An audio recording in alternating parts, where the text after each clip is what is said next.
The cake cutting ceremony was her dream. "You're going to be my wife, so just put up with it." "Excuse me? What are you talking about?" It was our wedding day. I was at a loss for words, stunned by my husband Eric's outrageous statement. "Wait a minute. The bride and groom are supposed to do the cake cutting, right? Why should I let someone else do it?" Victoria, Eric's childhood friend wearing an almost white dress, glares at me. "Ashley, this is your second marriage, isn't it? You're lucky to be wearing a wedding dress at your age, so you could at least let me do the cake cutting." "At least the cake cutting." 3 seconds later, for some reason, the wedding venue staff all stood up at once, and one of them spoke up with a frightening expression. "We're terribly sorry, but we must ask you to leave." The guests are also giving Eric and Victoria cold looks. Emboldened by the atmosphere in the room, I glared at Eric and Victoria. I'm done dealing with people like this. I'm going to cut ties with them right here and now. My name is Ashley, and I'm 45 years old. After my husband passed away 10 years ago, I raised our daughter Lauren on my own. It was tough working and raising Lauren at the same time, but with my late husband's inheritance and help from those around me, Lauren successfully entered college 3 years ago. Since then, Eric from the same company had been actively pursuing me, and although I was hesitant, we started dating 2 years ago. Eric was very kind and treated Lauren well too. And half a year ago, Eric finally proposed to me. "I will make you happy. Please marry me." I had my doubts about remarrying, but with Lauren's encouragement, I decided to marry Eric this month. Eric's parents had already passed away, and the only relative living nearby now was his cousin and childhood friend, Victoria. As soon as I agreed to the marriage, the 3 of us decided to have dinner together. "She's a bit too close, but she's not a bad person. She's like a little sister to me. Please try to get along with her." Okay. I'm looking forward to it. Lauren is supportive of my remarriage, and Eric is kind. I've been working hard every day to raise Lauren well, and I plan to continue doing my best for her sake. But maybe it's okay for me to pursue a little happiness for myself too. I was starting to think that way. I never imagined things would turn out like this.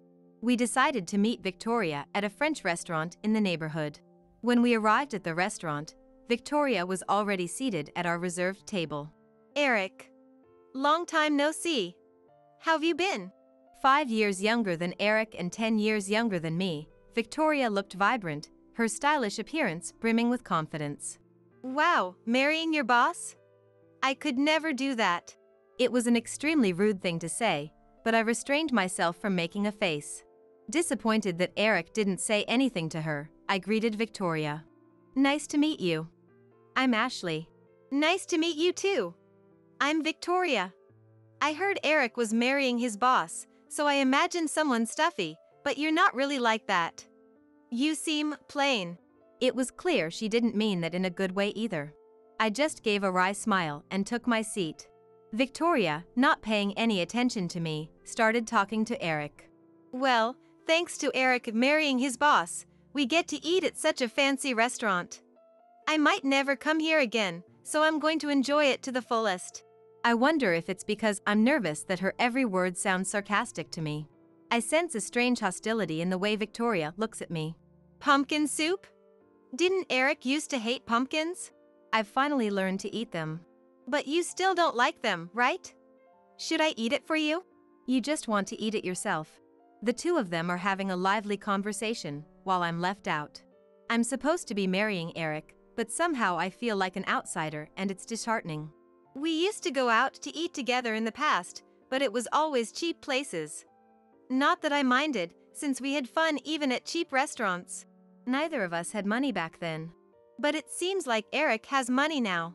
Victoria's tone implied that Eric was marrying me for my money. Every time she talks about money, she looks at me. Her gaze is mocking me and feels hostile, which is frightening. Yet she has a smile on her face and talks to me in a cloyingly sweet voice, as if she's trying to cozy up to me. "In high school, I stayed over at Eric's house once. Since we're childhood friends, we had a lot of slumber parties and stuff like that, so it wasn't unusual. But that time, Eric got scared after watching a horror movie and couldn't sleep." "Hey, cut it out. When are you talking about?" That's embarrassing.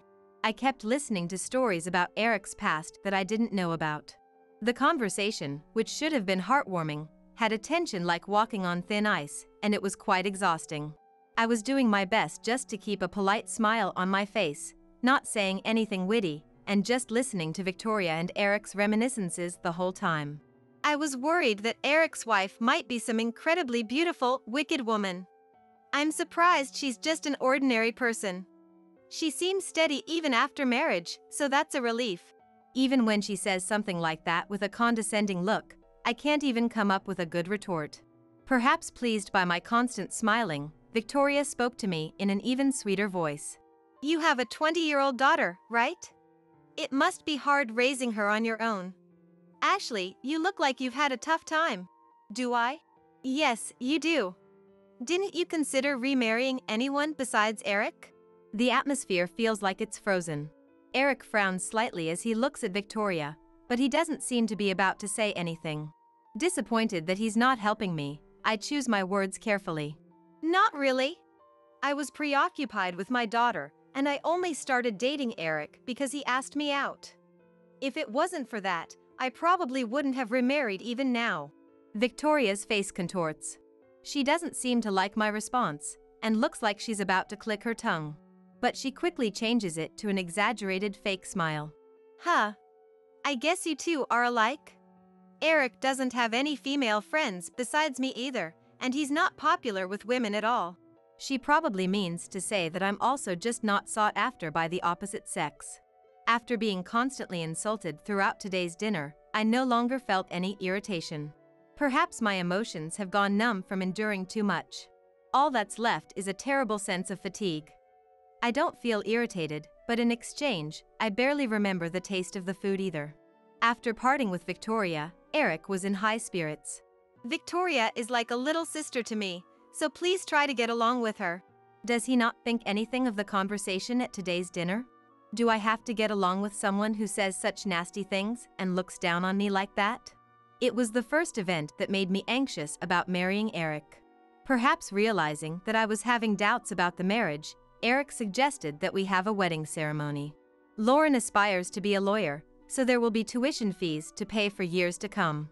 There are various other things I want to prepare for as well, so I was reluctant to have a wedding.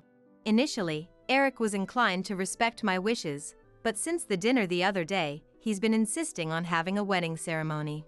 Since we're getting married, let's do it properly. I want my colleagues and friends to celebrate with us. Okay.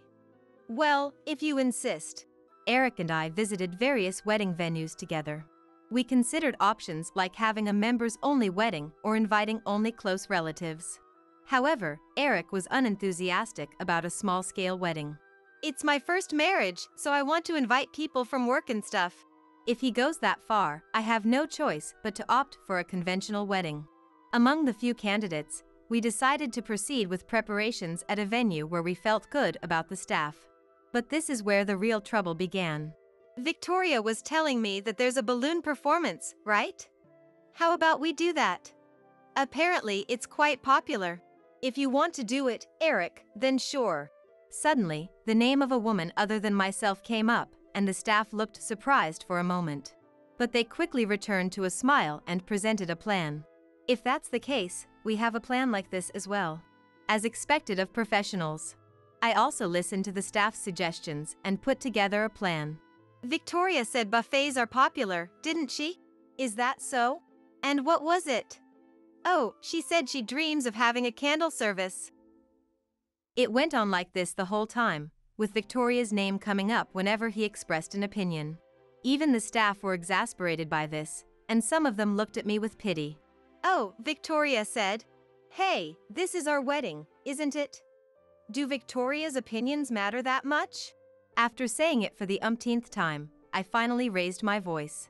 Eric seemed surprised by my attitude, apparently not expecting it. Don't get so angry. I was just trying to make various suggestions because you didn't seem enthusiastic, Ashley. But they're not your opinions. It makes me worried about our future life together. He seemed scared of me getting irritated after all. Eric hurriedly darted his eyes around. I'm sorry. I didn't have anything else to refer to. I thought this might be what women dream of, so I didn't mean any harm. I'm not entirely satisfied, but I can't argue further in front of the wedding venue staff. So then, what kind of atmosphere are you hoping for, Ashley? Well, I'd like a wedding where the guests can enjoy themselves and celebrate with us. In that case, how about a flower shower performance? The guests will enjoy it too, and the whole venue will celebrate together, so it's been a popular choice for many years. Yes, a flower shower sounds lovely. The planner also made various other suggestions, like preparing the dress and the video to play at the wedding. They were considerate of me, who had gotten irritated, and tried to ensure I could enjoy the wedding. Honestly, the wedding venue staff were far more attentive to me than Eric, who kept insensitively talking about Victoria. Just as we somehow finished the arrangements, an event occurred that increased my fatigue even further. Oh, hello. I was in the neighborhood, so I dropped by your house. Incredibly, Victoria showed up at my house unannounced. Eric is currently living at my house. It's the house my late husband left for me and Lauren, but we started living together half a year ago when considering remarriage. Victoria must have heard the address of this house from Eric. When I glance at Eric, he welcomes Victoria in as if he doesn't mind at all. What the heck? You could at least contact us first. Sorry. I felt a bit of distrust towards Eric, who was acting as if it were his own home. Certainly, Eric lives here too, but it was originally my house. A friend suddenly shows up without any prior notice, and he doesn't even feel bad about it. This house is kinda different from Eric's taste. Well, it's not a new home, so I guess it can't be helped. Victoria, who barged into the house on her own, is already beginning to behave rudely. Why do I have to invite someone like this into my home? Ashley, I'm so jealous that you get to have a wedding twice in your life. I might not even get to do it once, so I'm envious. Sitting down on the living room sofa without permission, Victoria looked at me and laughed. I mentioned it at work too, and everyone was surprised.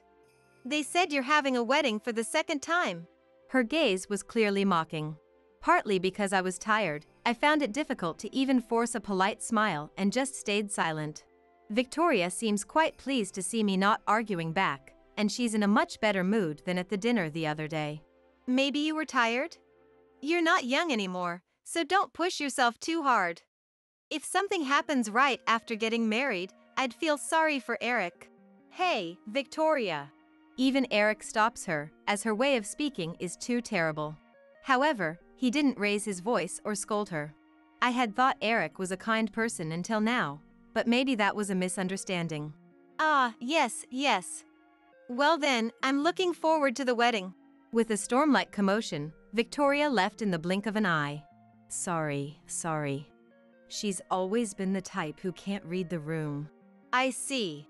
So this person doesn't scold her himself and blames everything on others? I don't want to be involved with Victoria and her lack of common sense, but I was starting to feel strong distrust towards Eric as well. I might not be able to find happiness even if I marry this person. But I've already told the company about the marriage, and we've gotten married. All that's left is the wedding ceremony. Considering canceling the wedding and getting divorced in this situation, I knew I would be plagued by even more fatigue than now. Plus, with us working at the same company, I'm worried about rumors and such. I can't quit my job for Lauren's sake either. I wondered how things had turned out this way, but I couldn't find an answer. Despite hesitating and feeling lost, I was unable to make a decisive judgment, and the wedding day finally arrived. The wedding, with invited company associates, friends, and relatives from both sides, was a fairly large scale, and I felt a bit heavy-hearted. Victoria was among the invited guests. I felt embarrassed thinking about the other guests witnessing her outrageous behavior. I'm worried. What's wrong? It looks like it'll be a good wedding. I'm looking forward to it. Eric doesn't seem to understand anything. I'm too weary to even explain, so I just smile vaguely. Sure enough, the answer to who was right between me and Eric came out immediately. This is the kind of wedding I'd always dreamed of. It's great. I bet I can take some nice photos. At the wedding venue, Victoria was frolicking about as if she were the star of the show. She seemed busy taking selfies in front of decorations she liked. And her dress was a whitish beige. The long dress with a floral lace motif looked like something you'd wear to a wedding reception. She was acting as if she were the main character. "Oh, Ashley. Your wedding dress is absolutely gorgeous. You look like a different person. White really stands out, it makes you look younger." All the guests, including those invited by Eric, had unpleasant expressions on their faces. "You must be used to it by now, since it's your second time. The venue looks totally amazing." She directed rude words at me, not caring about the atmosphere of the venue or the reactions of those around us. "Are you going to read a letter to your daughter instead of your parents? I didn't know that was a real thing." "That's kind of interesting." Her words and actions were beyond the pale. Her outrageous lack of common sense was shocking even to Lauren, a college student. "Ma'am, please return to your seat. What's the big deal? It's fine for a little bit." "You're disturbing the other guests." Such exchanges had taken place many times since Victoria arrived at the wedding venue. I'm deeply glad we didn't opt for a buffet-style reception. I hate having to scold her over and over, but it would be even more troublesome if I couldn't get her back to her seat and she did as she pleased. I rally myself to endure until this wedding is over. However, an incident occurred that easily shattered my resolve. During the cake cutting, Victoria suddenly stood up from her seat. "Ashley, move. This is my time to shine." "Huh?" Before I knew it, I had been pushed aside by Victoria, and she and Eric were at the center of the venue. Eric was smiling, but the staff, myself, and the other guests were all dumbfounded. "Yes. I've always wanted to do the cake cutting." "Wait a minute. Why is Victoria trying to do it?" To my bewildered self, a smiling Eric says, "This girl has always dreamed of doing the cake cutting. You're my wife, so just put up with it." "Excuse me?" I was already fed up with Victoria's outrageous behavior, but now Eric, who should be on my side, was saying something utterly ridiculous, leaving me at a loss for words. "Hold on a second. The cake cutting? Something that the bride and groom are supposed to do. Why do I have to let someone else do it?" Victoria glares at me. Her dress, close to white, has a design that could pass for a modest wedding dress. It's becoming unclear which one of us is the star of the show. "Ashley, this is your second wedding, right? You're lucky to be wearing a wedding dress at your age, so you could at least let me do the cake cutting." "The cake cutting, at least?" I couldn't ignore her comment about the wedding dress either, but I also couldn't believe she was trying to do the cake cutting. I was rendered speechless. 3 seconds later, for some reason, the wedding venue staff all stood up at once, and one of them spoke up with a frightening expression. "We're terribly sorry, but we must ask you to leave." The invited guests are also glaring coldly at Eric and Victoria. Until a moment ago, I felt like I alone had turned the whole world against me, but it seems I'm not alone. Emboldened by the atmosphere in the venue, I glared at Eric and Victoria. "Why? Eric said it was okay, didn't he?" As Victoria raises her voice, the wedding venue staff fight back without backing down. "This is not your wedding. You're disturbing the other guests." "What's that supposed to mean?" "Eric, we're childhood friends, so why do I have to be treated like this?" "Say something to them." Put on the spot by Victoria, Eric looks uncomfortable, cowed by the venue's atmosphere. What a pathetic person. In this situation, he doesn't scold Victoria or refuse her. Far from it, he doesn't even have the backbone to firmly stand up for Victoria. The most he does is ask the angry staff in a restrained voice, "I told you during the meeting, right? That I wanted to let Victoria do the cake cutting too." "What's that? I never heard about it." The venue is also abuzz. The staff replies to Eric with a stony expression. "We did hear you out. However, as there is no precedent for such a sequence of events, we informed you that we would also confirm with Ashley, at which point you said you would speak to her, but we never received a response after that. Therefore, we did not plan for such a sequence of events." Of course not. A wedding like that would be a total mess. He didn't run it by me, and he refused to respond to the staff's confirmation, so Eric must have known that. That's why he's being so timid and awkward now. "So you were trying to do the cake cutting with Victoria without telling me?" How far is he going to go in making a fool out of me? As I raise my voice in anger, Eric's shoulders tremble. I told you, didn't I? She's like a little sister to me. When she makes selfish demands, I want to indulge her. Try to understand. I don't understand. I don't want to understand. I was angrier than I had ever been. Eric must realize it too. He's clearly flustered and looks around as if seeking help. But most of the venue is on my side. Everyone is looking at Eric and Victoria with accusing eyes for their outrageous behavior. Unable to bear the heavy atmosphere any longer, Victoria raised her voice while still surrounded by the staff. What's the big deal? The old hag is getting carried away. It's your second wedding, isn't it? You could at least let me do it. Instead of poorly hiding her malice as before, her naked spite and hostility assaulted me in the form of words. Wearing a dress resembling a wedding gown and acting like the star of the show, Victoria doesn't seem to understand why she's being berated. If she wants to be a bride that badly, she should use her own money and find her own partner. If she absolutely must do it with Eric, there are other ways to go about it without doing something like this. The fact that she didn't do that makes her a coward and lacking in common sense. That's enough. Whether it's the first time or the second, no one prepares a wedding for someone else's sake. The one who complained about my retort was Eric. Come on, don't be so stingy. Did he think no one would hear him because he spoke in a low voice? Apparently, not only I, but also the guests seated nearby heard him. A colleague from work frowned in displeasure and glared at Eric. That's the worst. Unbelievable. Faced with criticism brimming with disgust, Eric cowers again. It's getting pathetic.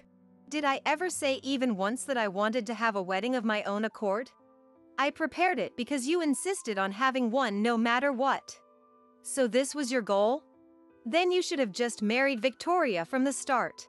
Neither childhood friends nor cousins are too closely related to marry. If he wants to get married, he should go ahead and do it. He can do whatever he wants, whether it's the cake cutting or anything else. I had no idea why he was dragging me into this. Calm down, this is embarrassing in front of everyone. My anger swells up again. Which one of us is the embarrassing one? Apparently, I wasn't the only one who thought so. Lauren stands up from her seat among the relatives. You two are the embarrassing ones, not us. Lauren strides up to Eric and grabs his clothes. Her arms are trembling, and I can tell she's furious to the core. She's always been strong-willed and hates underhanded behavior. It's easy to imagine that she can't forgive Victoria and Eric's outrageous conduct. I supported you because you said you would cherish Mom. I'm so disappointed that you would do something like this. How dare you deceive me?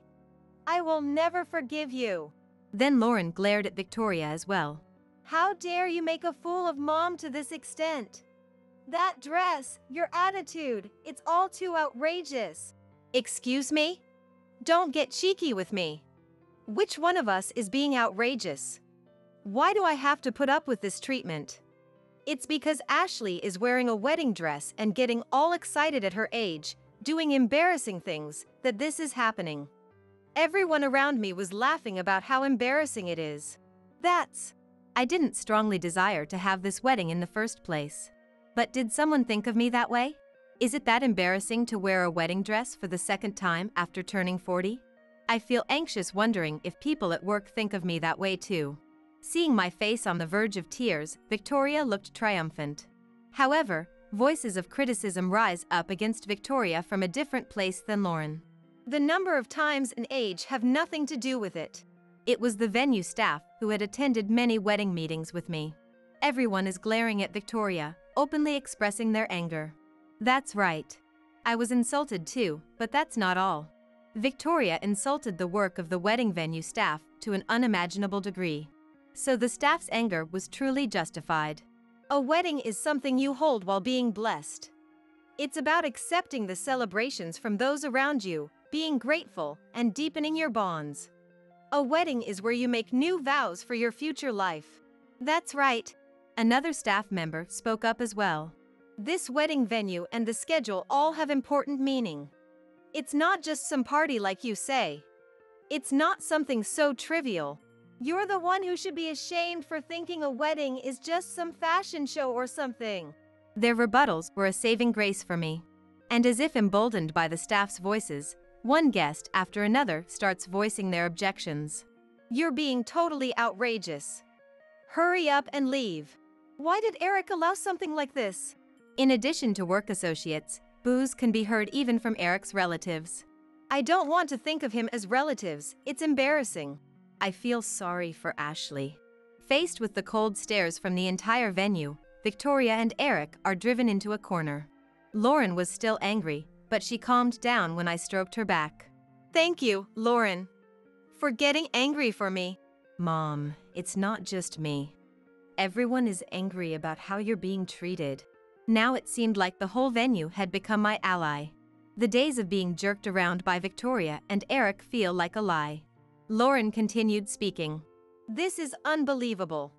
I can't believe my beloved mom is being treated like this. As she spoke, her emotions seemed to rise again, and Lauren finally burst into tears. I hugged Lauren to console her, then turned to face Victoria and Eric again. Making Lauren cry is absolutely unacceptable. I need to reflect on that too. But first, I have to deal with Victoria and Eric, who are the cause of all this. I don't think I can live with you anymore. I'm getting a divorce. Just tell me where to send your belongings. Eric's voice cracks. You're joking, right? We invited people from work to the wedding and everything. That's precisely why I think they'll understand. When I glance at the venue, my boss and colleagues nod in agreement. That's right. I think that's the only option.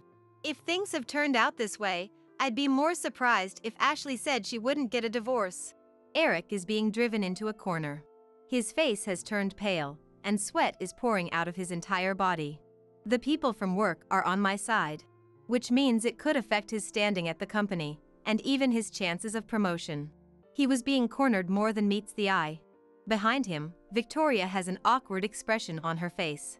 She's acting like she has nothing to do with it, but does she think she'll get away unscathed?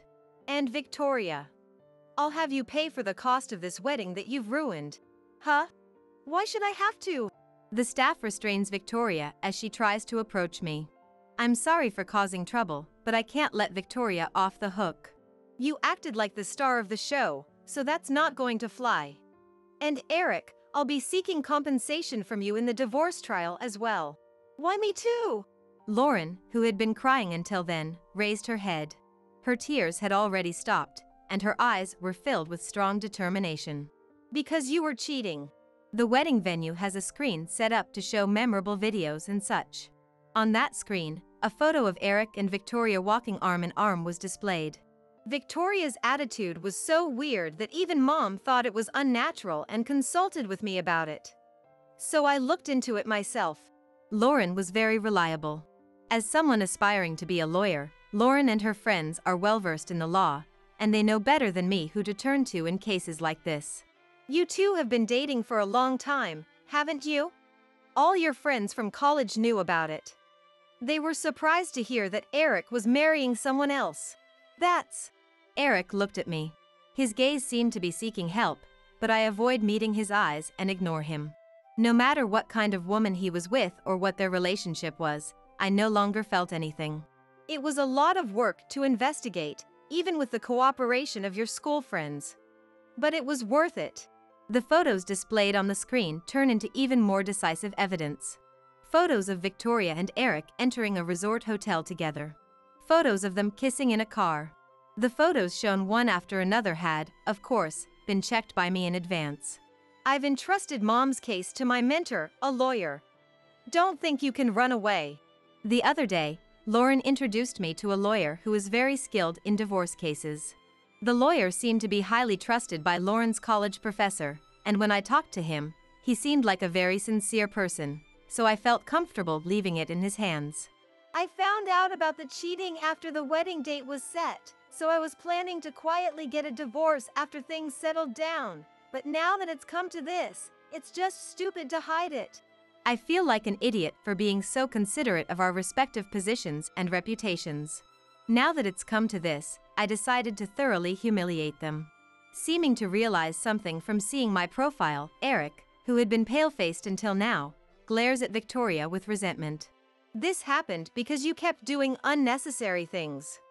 What are you going to do about it? It was an angry shout I never could have imagined from the Eric I knew.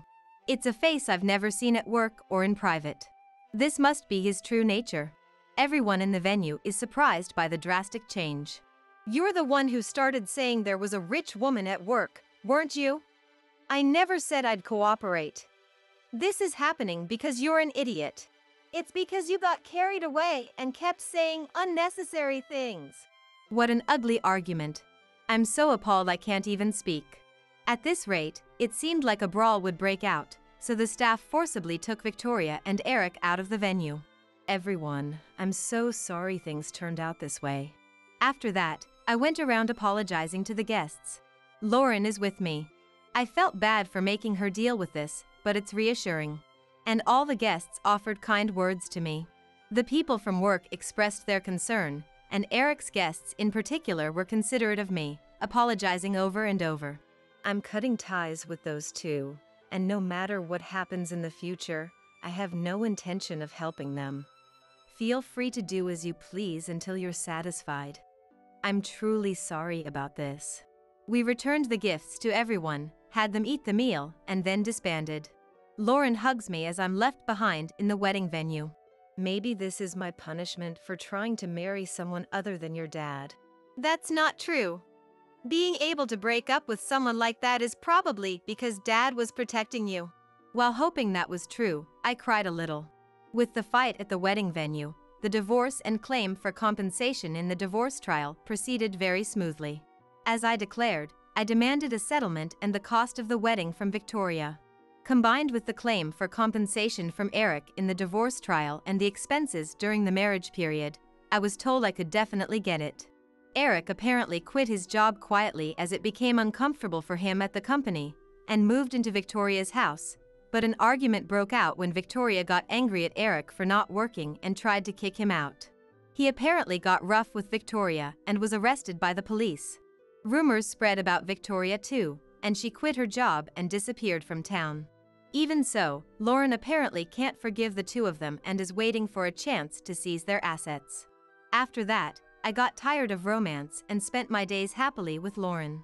Initially, I was worried about my position and rumors at the company, but fortunately, many people knew that Eric had been aggressively pursuing me and that I had reluctantly started dating him. So while people sympathized with me, no one criticized me. Mom, let's go out to eat. Sure, where do you want to go? You know, that restaurant in the neighborhood. The place Dad used to take us. I don't need to fall in love with someone new. Having memories of Lauren's dad is happiness enough. Plus, I have Lauren who cherishes me so much. Okay, let's go, Lauren. Yeah. If these peaceful days can continue, that's good enough. I'm very happy. My husband has rented out a high-end pub. We're even inviting the poor people like you. At our high school reunion, I was looked down upon by my former classmate, Jennifer, whom I hadn't seen since graduation.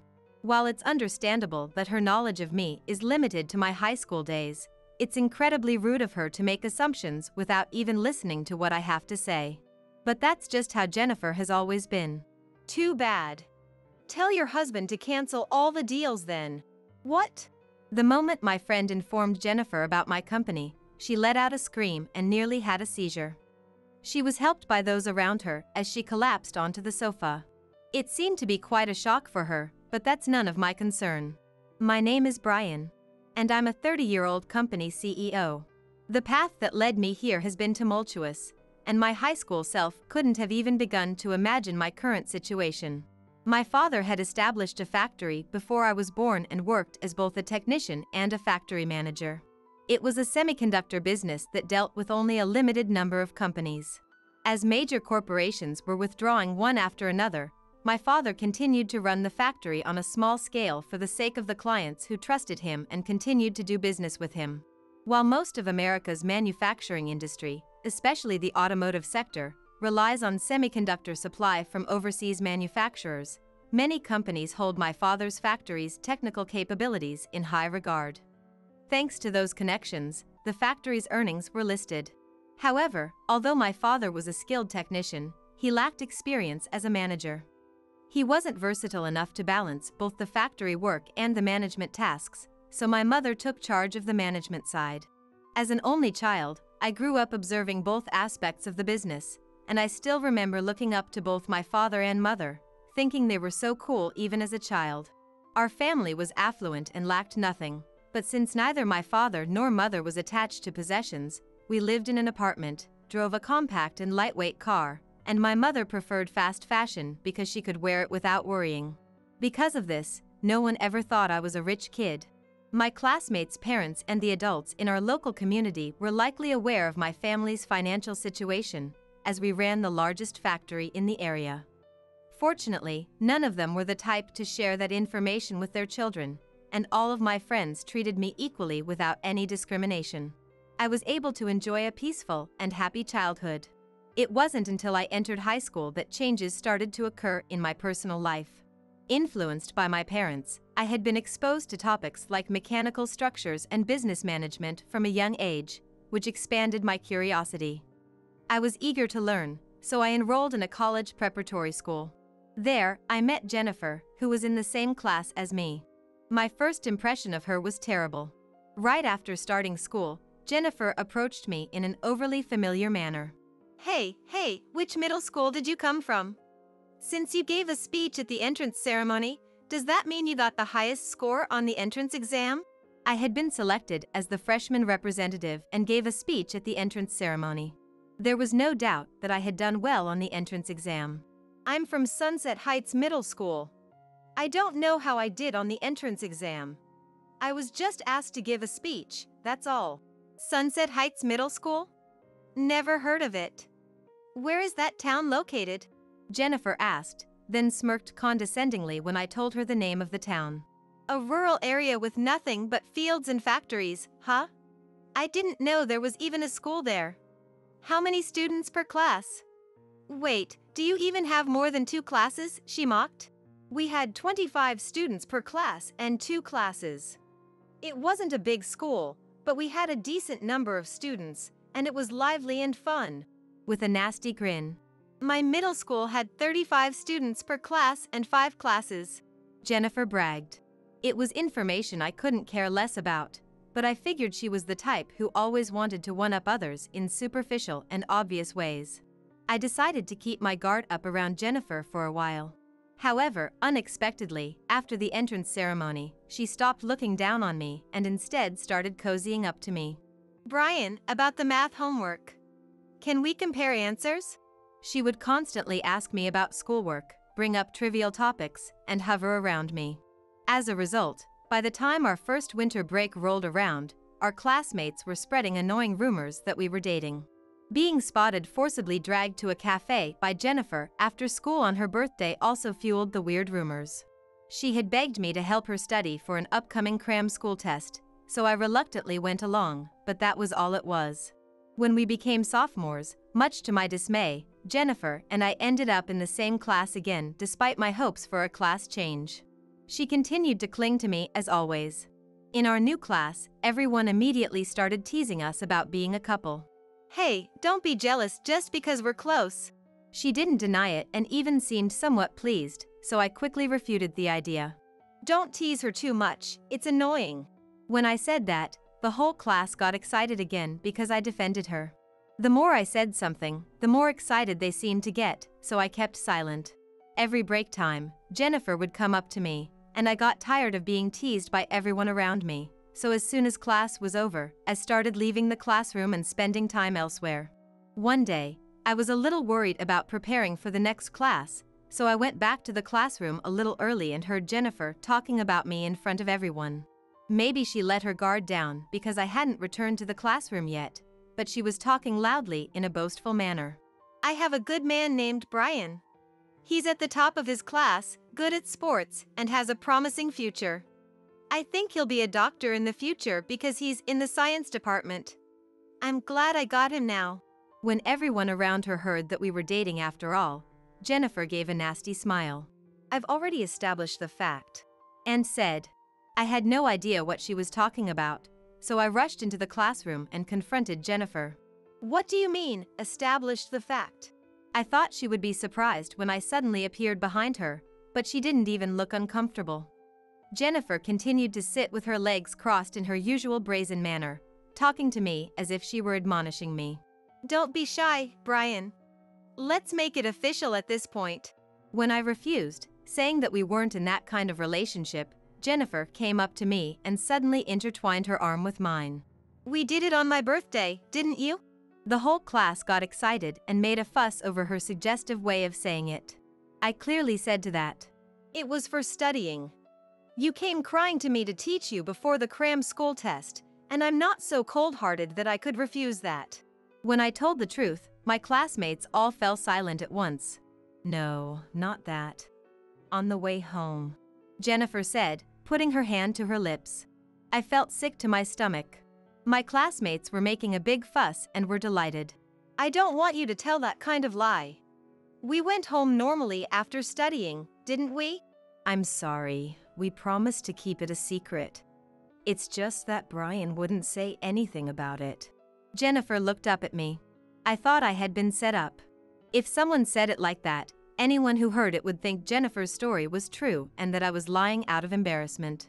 There's not a single thing between me and Jennifer that's suspicious or intimate. If you keep making false accusations like this, I'm willing to declare here and now that our friendship is over. I strongly appealed that it was completely unfounded, but Jennifer cried out loud. The whole class took her side, and I became the villain. I was called all sorts of bad names, like I was scum, a man who satisfies only his desires and doesn't take responsibility. I felt even more uncomfortable in the classroom than before, and I stopped talking to anyone in class. To begin with, I only had a few close friends, and when we changed classes in 10th grade, I was separated from those friends, and Jennifer was the only one I talked to much. Because of her, I couldn't make new friends, and I became isolated in class, but this was nothing new. The small amount of conversation I had before just went to zero, that's all. Jennifer was still the only one who remained outwardly devoted to me on the surface. I knew that this too was part of her strategy. My high school life changed drastically in 10th grade. The situation at home also changed completely. The supply of semiconductors could not keep up with demand, and major customers withdrew from the semiconductor business one after another, resulting in a loss of customers. Dad's factory could only produce a limited amount and could not mass produce. Even if the factory were to be expanded for mass production, there would be no one to make the products because the engineers had gone overseas. Nevertheless, Dad said he would continue the factory for the customers who would continue to do business with him.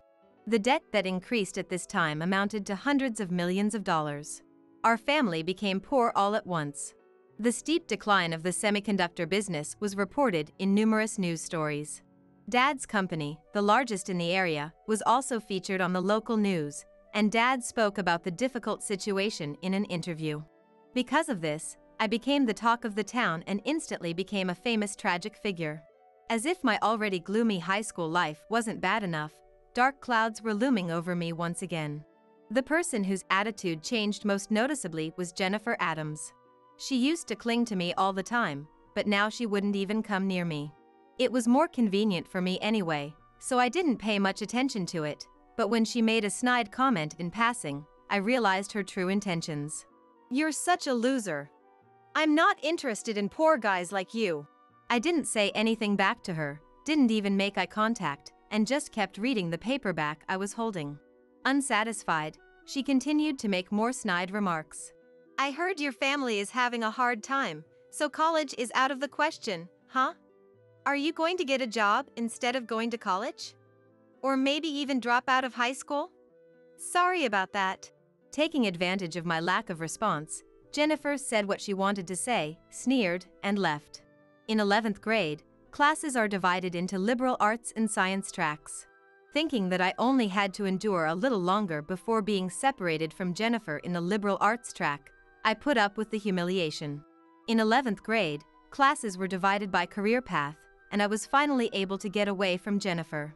The last year of high school was very peaceful, and although I was struggling financially due to family circumstances, thanks to the education insurance policy my mom had taken out, I was able to attend school until graduation. However, when it came to going to college, it was a different story. I considered attending college with a scholarship, but I decided to give up on higher education because I wanted to help my dad with the family business as soon as possible. Somehow getting wind of this information, Jennifer approached me again when we happened to run into each other during lunch. I heard you gave up on college? What a waste, considering your good grades. College isn't everything. Taking over the family business is my dream. I'm just doing it a little sooner, that's all. When I said that, Jennifer gave me another disgusting smile and loudly mocked me. You're taking over a company that's about to go bankrupt? Are you out of your mind? You'll be unemployed as soon as you start working. I want to help out as soon as possible so it doesn't go bankrupt. Unusually for me, I snapped back in irritation. I don't mind if she puts me down, but there's no reason to disparage my dad's factory too. Jennifer said what she wanted to say and walked away. Not knowing what to do with my clenched fist, I punched the wall with it. The solid concrete wall in the hallway only made a dull sound, and the pain just bounced back. That was the last memory I had of being involved with her. Since then, up until now, 12 years after graduating from high school, I haven't seen Jennifer, and her existence has completely vanished from my memory. After graduating from high school, I took over my dad's factory, went through busy days, unexpected opportunities, and various experiences, and at the age of 30, I am forging ahead as a business owner. At that time, a single text message brought back my unpleasant memories. It was an invitation to a high school reunion. Apparently, they rented a large venue and were holding it for the entire grade level. I was going to reply that I wouldn't attend, but I also have some fun memories from my last year of high school. I have good friends there, and I don't need to sacrifice reuniting with them for someone like Jennifer. I decided to attend the reunion. The reunion venue was one of the large halls that is also used for wedding receptions, and it was rented out exclusively for us. To have a party of this scale, I thought the fee per person would be at least $300, but it was only $80. Maybe someone had connections. From the looks of it, the attendance rate was about 80%. I drank while looking at the familiar faces. A friend I was close with noticed me and came running over. We chatted and had a good time for a while, and during that time I didn't see Jennifer at all, which was a relief. But that relief was short-lived, and a dizzying turn of events occurred as the reunion began. Apparently, Jennifer was the one who planned this reunion, and she appeared as the MC. I had the impression that she always liked conspicuous activities, but I never thought we would be reunited in this way. I suddenly felt like going home. But the party was buffet style. I just had to avoid her at every turn and get through it. I kept an eye on her movements and focused on enjoying the party without getting any closer to her. However, when I went to get a drink during a break in the conversation, I had the misfortune of running into Jennifer. I thought she was out of sight for a while, but it seems she had been following me from behind. Long time no see. Jennifer spoke to me without even giving me a chance to greet her. You've been following me with your eyes the whole time, you pervert. Being told that, I remembered. Jennifer is a woman with an inflated ego. I figured you wouldn't want to talk to me, so I was looking at you to avoid you. Huh? Don't flatter yourself. I had completely forgotten about you. You're just a nobody, but you were giving me perverted looks, so I got uncomfortable and protested. Seeing Jennifer use polite language that doesn't suit her, her true nature is still visible and it makes me feel sick. I decided to leave the scene without engaging with her. I know all too well that conversing with her is a waste of time. Hey, wait a minute. Hitting on me, a married woman, with those lecherous eyes. Married? You got married, congratulations. When I said that, Jennifer suddenly became cheerful and started bragging. Jennifer's husband is the CEO of an electronics manufacturer, and they've become wealthy.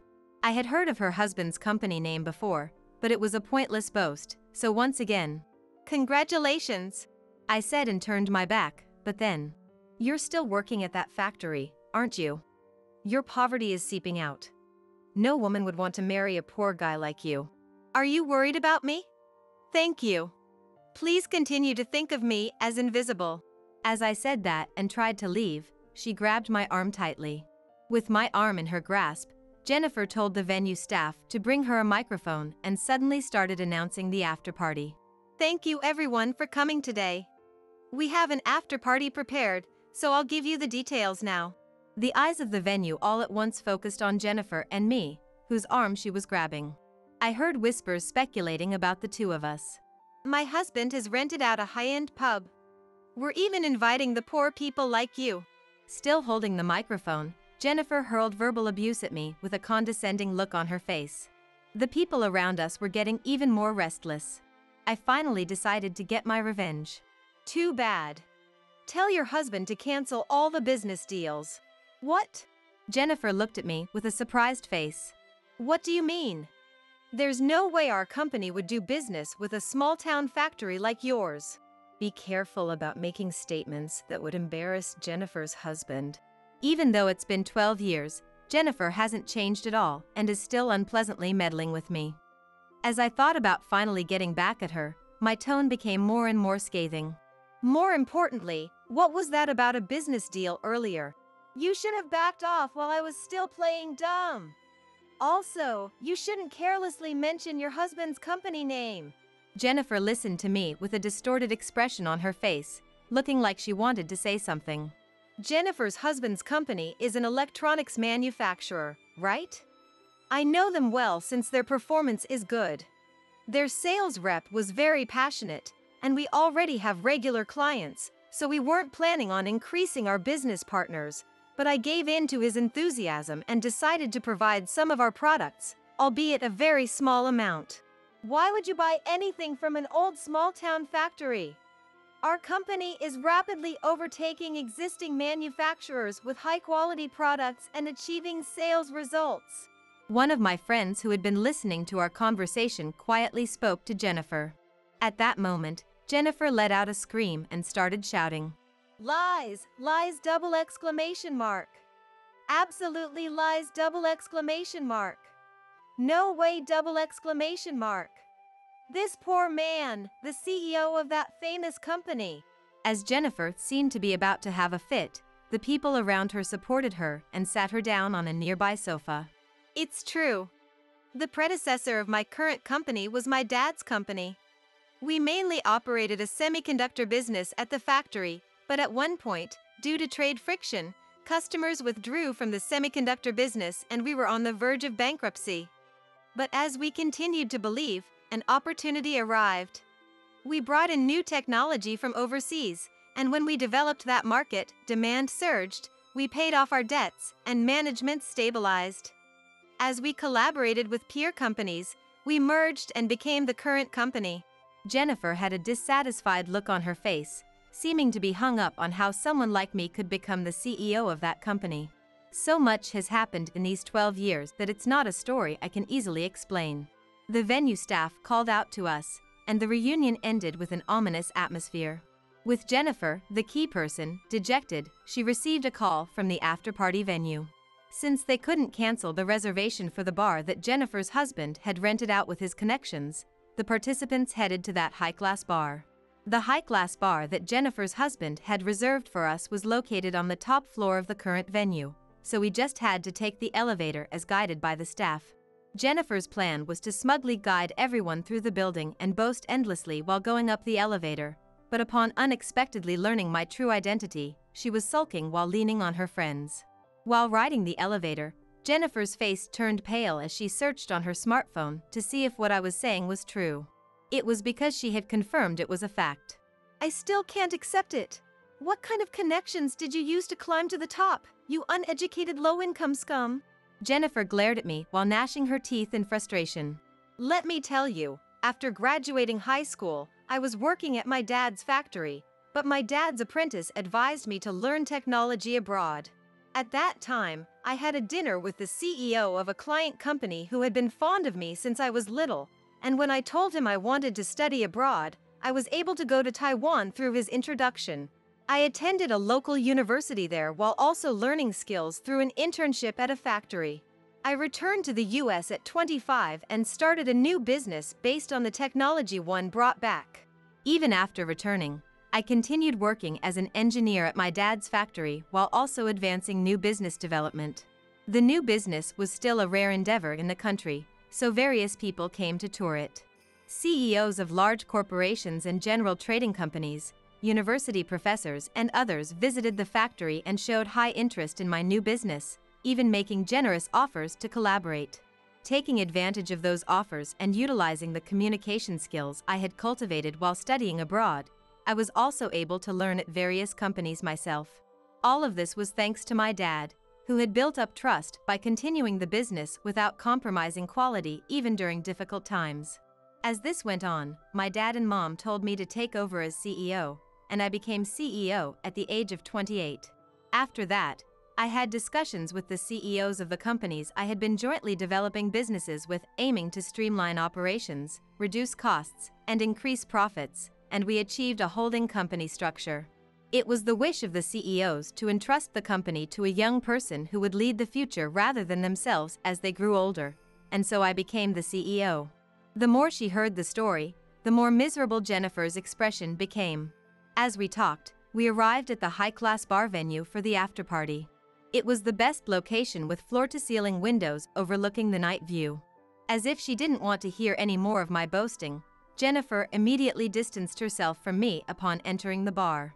Perhaps realizing she couldn't look down on me anymore, she now started bragging to our classmates.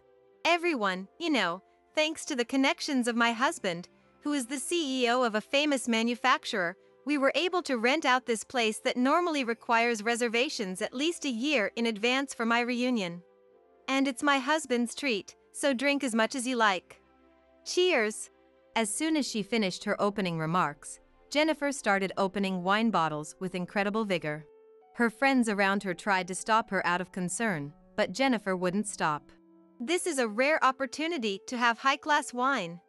You can't buy it in stores, and you can't drink it at any old restaurant. Since Jennifer stopped pestering me, I decided to enjoy myself. No matter how many times I come, the view is great. I know this place is atmospheric and beautiful even on rainy days. Because when this building was being designed, I was the first to secure a contract for the top floor and create this bar. To be precise, when the construction plan for this building came out, the construction company approached me about contracting several floors. Having a well-known company would help brand the building. So I chose the top floor and asked them to create a high-class bar. As our overseas business grew, I wanted to have a top-tier establishment that could be used for entertaining clients at any time.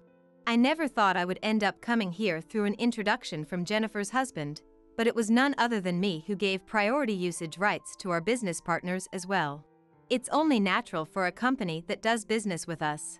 You should drink some high-class alcohol while you have the chance too. Even if you're a CEO, you grew up poor and have probably never been to a place like this. And it's my husband's treat, after all.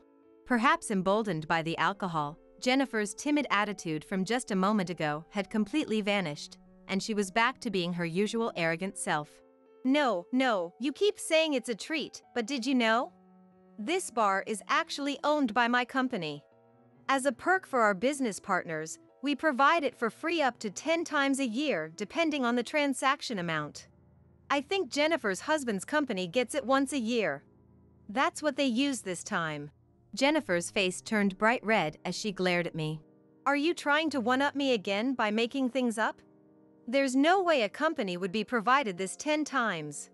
My husband's company has annual sales of $300 million. If I said my annual sales are $80 billion, would that be one-upping too? I don't see any value in such ridiculous posturing. If you can't believe I'm the owner of this bar, I'll give you some special wine that's not on the menu. Saying that, I called over Jason, the bar manager. Long time no see, sir. I heard your school friend is organizing today's event. If it's not too much trouble, we just got some good fish in, so would it be all right to serve carpaccio to everyone? That sounds great. Could you please do that? And that wine would be good too. Jason bowed and said, Understood. He then headed to the wine cellar in the back. Jennifer was gaping at Jason's retreating figure with a stupid look on her face. Do you believe me now? Jennifer was crushed, tears of frustration welling up in her eyes.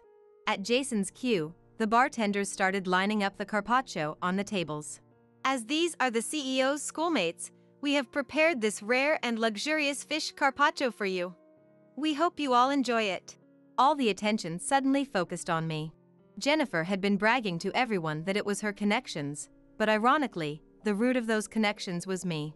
Within a few minutes, Jason brought over the special wine. This is a rare 1971 red wine. 1971 was a great year for red wines. Since it's 50 years old, I think it will have quite a rich flavor, but I'm looking forward to trying it for the first time too. It was a wine I had been saving for a special occasion, but I still have a stock of rare wines, so I decided to bring it out. It may seem like I'm doing this to spite Jennifer, but if I have to put up with her nonsense any longer, I need to thoroughly crush her fighting spirit or I'll end up accumulating unnecessary stress. What a spiteful guy. What's so special about this slightly expensive wine? I once paid $30,000 in cash at a high-class bar. I think calling this wine slightly expensive is too much of an understatement. First of all, you can't even get many bottles, and one bottle costs $40,000. More importantly, what high-class bar are you talking about? Jennifer's face suddenly turned pale as if she had sobered up in an instant, but after thinking for a while, she gave a defiant smile. My husband is a very tolerant man. He tells me to surround myself with men so that I can stay beautiful forever. That's why I just play at bars with lots of men. But you're right, since I have the chance, I want you, the CEO of a big company, to service me. Jennifer suddenly sat me down next to her, took off her shoes, and put both feet on my thighs. Moreover, she started dripping red wine on her own feet. It also spilled onto my suit pants. Lick it. I let out a deep sigh of utter exasperation. I wanted to forcefully push her away, but I couldn't be rough with her, so I put Jennifer's feet back on the floor and threw my handkerchief at her. You don't need to return it. As I said at the first party, the deal with your husband is off. As I tried to leave, Jennifer clung to me. No. Please. Anything but that. And started crying. Unfortunately, a man's work can change based on his wife's words and actions. If a wife like you is by his side, it could have a negative impact on her husband's work. If you're talking down to him at home too, your husband must be mentally cornered and it's probably affecting his work. Jennifer's husband's company had momentum, but recently, new business development had stagnated and it was on a downward trend. My company also has a SIM card manufacturing business similar to Jennifer's husband's company, but we have been gradually downsizing it in accordance with the times, and now we are focusing on developing embedded SIMs. By not having cards or chips, manufacturing costs, distribution costs, and the cost of installing physical SIMs can be greatly reduced. Because of this, as long as Jennifer's husband's company maintained the status quo, I had long thought about ending our business relationship soon. Hey, please keep this a secret from my husband. We'll be in trouble if you don't keep doing business with us as before. The money. As soon as she mentioned money, Jennifer suddenly became tongue-tied. Jennifer, enough already. You're causing too much trouble for Brian. You've been going too far since high school. Suddenly, Jennifer's friend Susan spoke up. When I said I liked Brian, you suddenly started getting close to him, right? But as soon as his family fell on hard times, you quickly changed your attitude and said, if you're okay with my second hand, go ahead. He's just an old rag now. You're a really nasty woman. Even though it was in the past, I felt a little fluttery upon hearing her confession. However, what Jennifer said to Susan was awful. After that, one classmate after another continued to criticize Jennifer. You ungrateful lot. Who do you think got you the discounted price for the first party and the reservation for this place? And then, a shocking truth was revealed here. You're in the middle of a divorce trial with your husband right now, aren't you? Is your husband properly providing money? Don't come asking for it later, okay? According to what we heard, Jennifer had spent a large sum of money on playing around with men, and despite incurring her husband's anger, she showed no improvement, so he filed for divorce and they were in the middle of a trial. She was trying to hold on to her husband's status and wealth at all costs, so in order to make him think she had reformed during the trial period, she needed money to return at least some of what she had squandered. So, she planned the reunion to find people who might shower her with gifts. Both my classmates and I felt quite disgusted as we listened to the story. How dare you so easily talk about my situation Jennifer tried to scratch Susan's face with her long nails, and I intervened to stop her. Since Jennifer had rushed at me with force, I simply used my body as a shield, but Jennifer fell over from the recoil. At that moment, business cards scattered from Jennifer's bag. They were all the business cards of the men she had been playing with. The place fell silent, and Jennifer, her hair and clothes disheveled, collapsed on the floor crying and wailing. "Everyone, please continue enjoying the drinks and food. Jason, please take care of everyone." Jason responded swiftly, and as I tended to Jennifer, I urged her to have her husband come pick her up. After settling the shortfall in the cost of the first party, Jennifer's husband showed up to pick up Jennifer. As soon as he saw me, he apologized with a pale face, so I told him to raise his head and said we would discuss future matters another day. I saw off Jennifer's husband as he took Jennifer with him. In the end, the deal with Jennifer's husband's company was cancelled. I received a sincere apology, but even before the issue with Jennifer, I felt that the business prospects were rapidly declining, so I politely declined. As for Jennifer, apparently her divorce was finalized within a month of the reunion. Her husband had noticed her continuing to play around with men and maxing out multiple credit cards, so he finally gave up on her.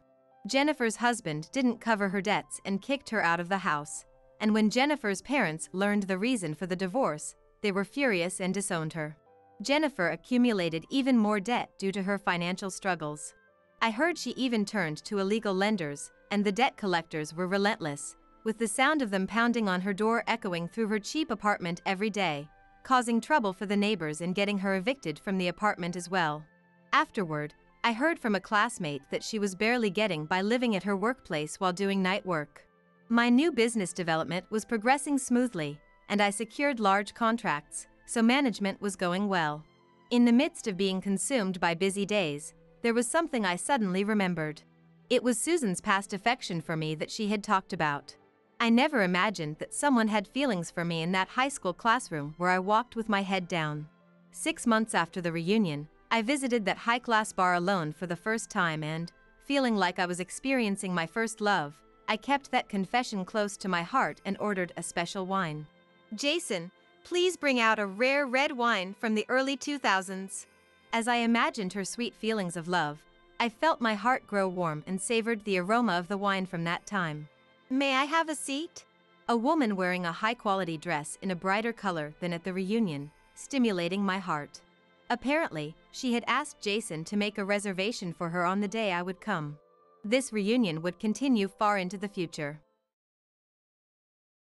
"I'm pregnant, so give me $3,000. Laughing mockingly, Sierra extended her hand.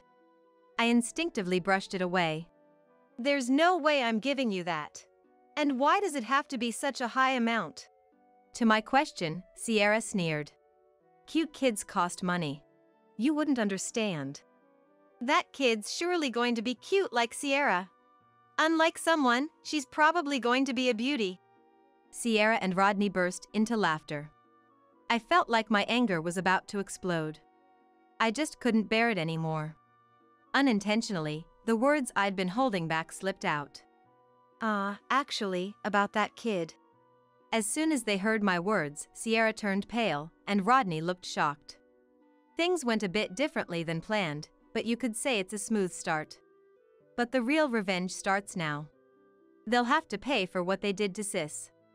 Let them cry all night after losing everything. Well, that still wouldn't be enough for me. They might as well enjoy themselves for now. Because those smiles will soon fade away. Smiling to myself, I distanced myself from the quarreling Sierra and Rodney. My name is Hannah. I'm 33 and I work in a design office. Talking like this might give off a stylish, urban impression. But the reason I chose this path isn't so simple. To be honest, this was the only choice I had. That's the right way to put it. Actually, I have an older sister named Daisy. Daisy is 2 years older than me and could do anything. Compared to Daisy, who excels in both studies and sports, all I could do was draw. Illustration was the only thing I didn't lose against Sis. That was my only solace. But, don't get me wrong, it's not like I had a bad relationship with Daisy or my parents. My parents loved me equally, and Daisy and I still keep in touch frequently. That's why, when Daisy got divorced 4 years ago, I couldn't hide my shock. Moreover, the reason was Rodney's affair, and the other woman was my best friend, Sierra. Sis. I'm sorry. I'll cut ties with Sierra. The day I declared that to Daisy still haunts my dreams. I'll never forgive Sierra. That's how I still feel inside. By the way, I met Sierra when we were in elementary school.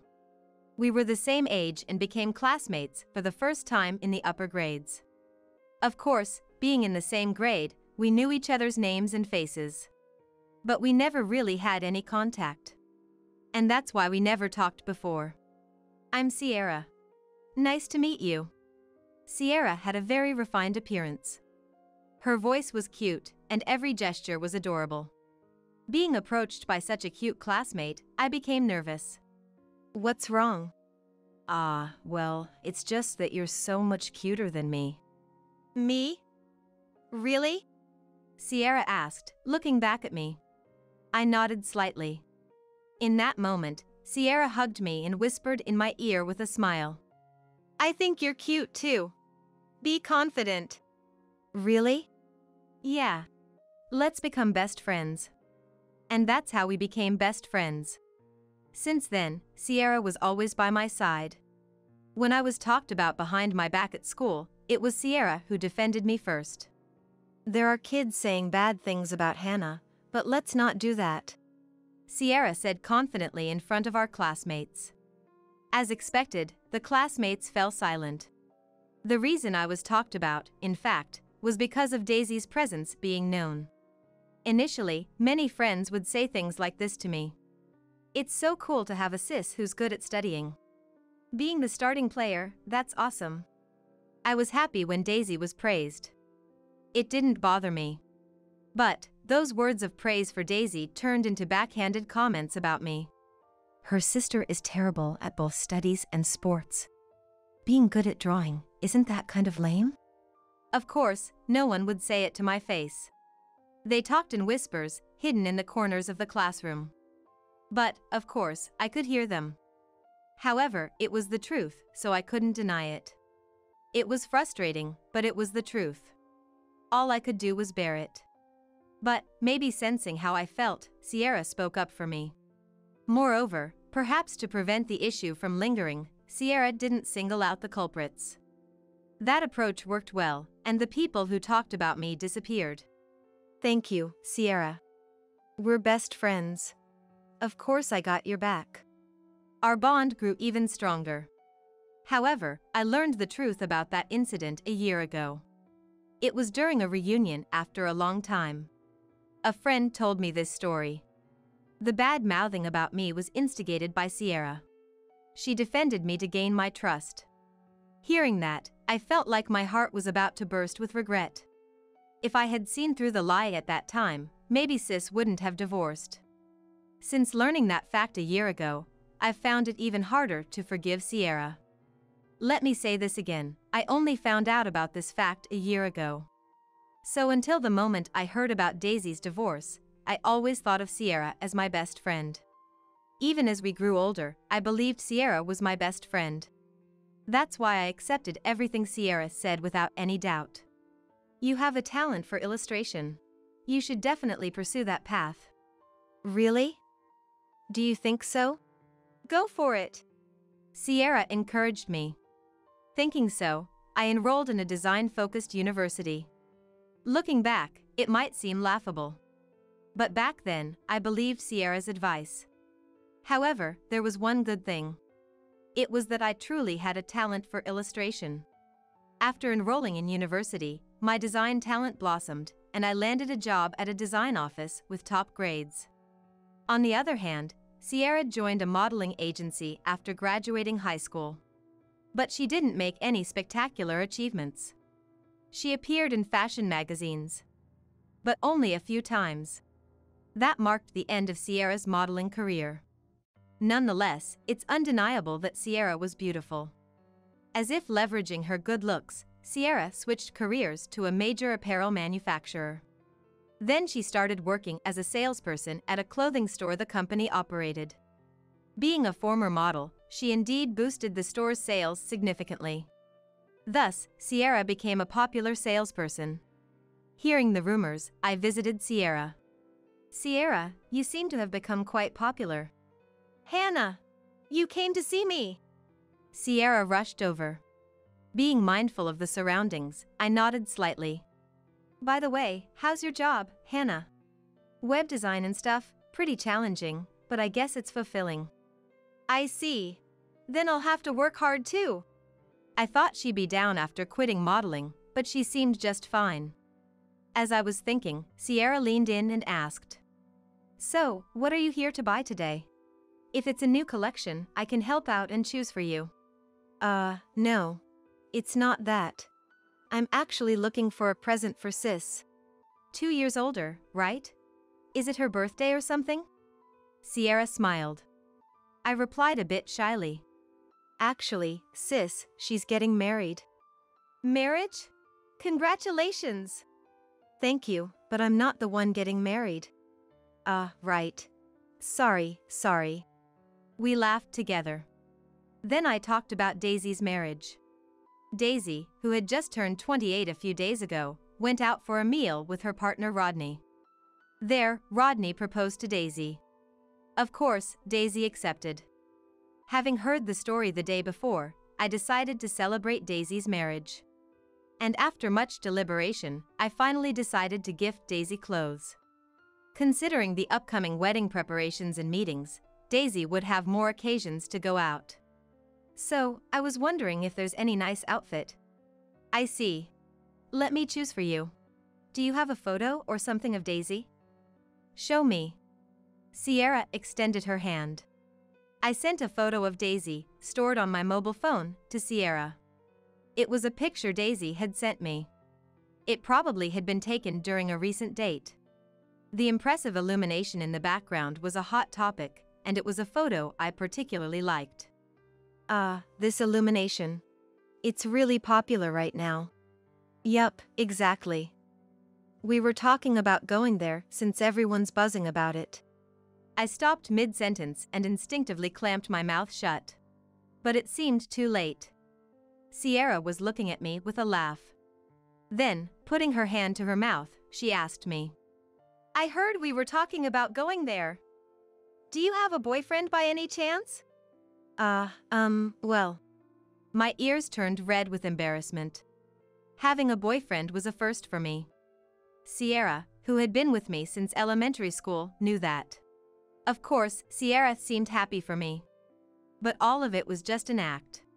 When Daisy got divorced and I confronted Sierra, she confessed.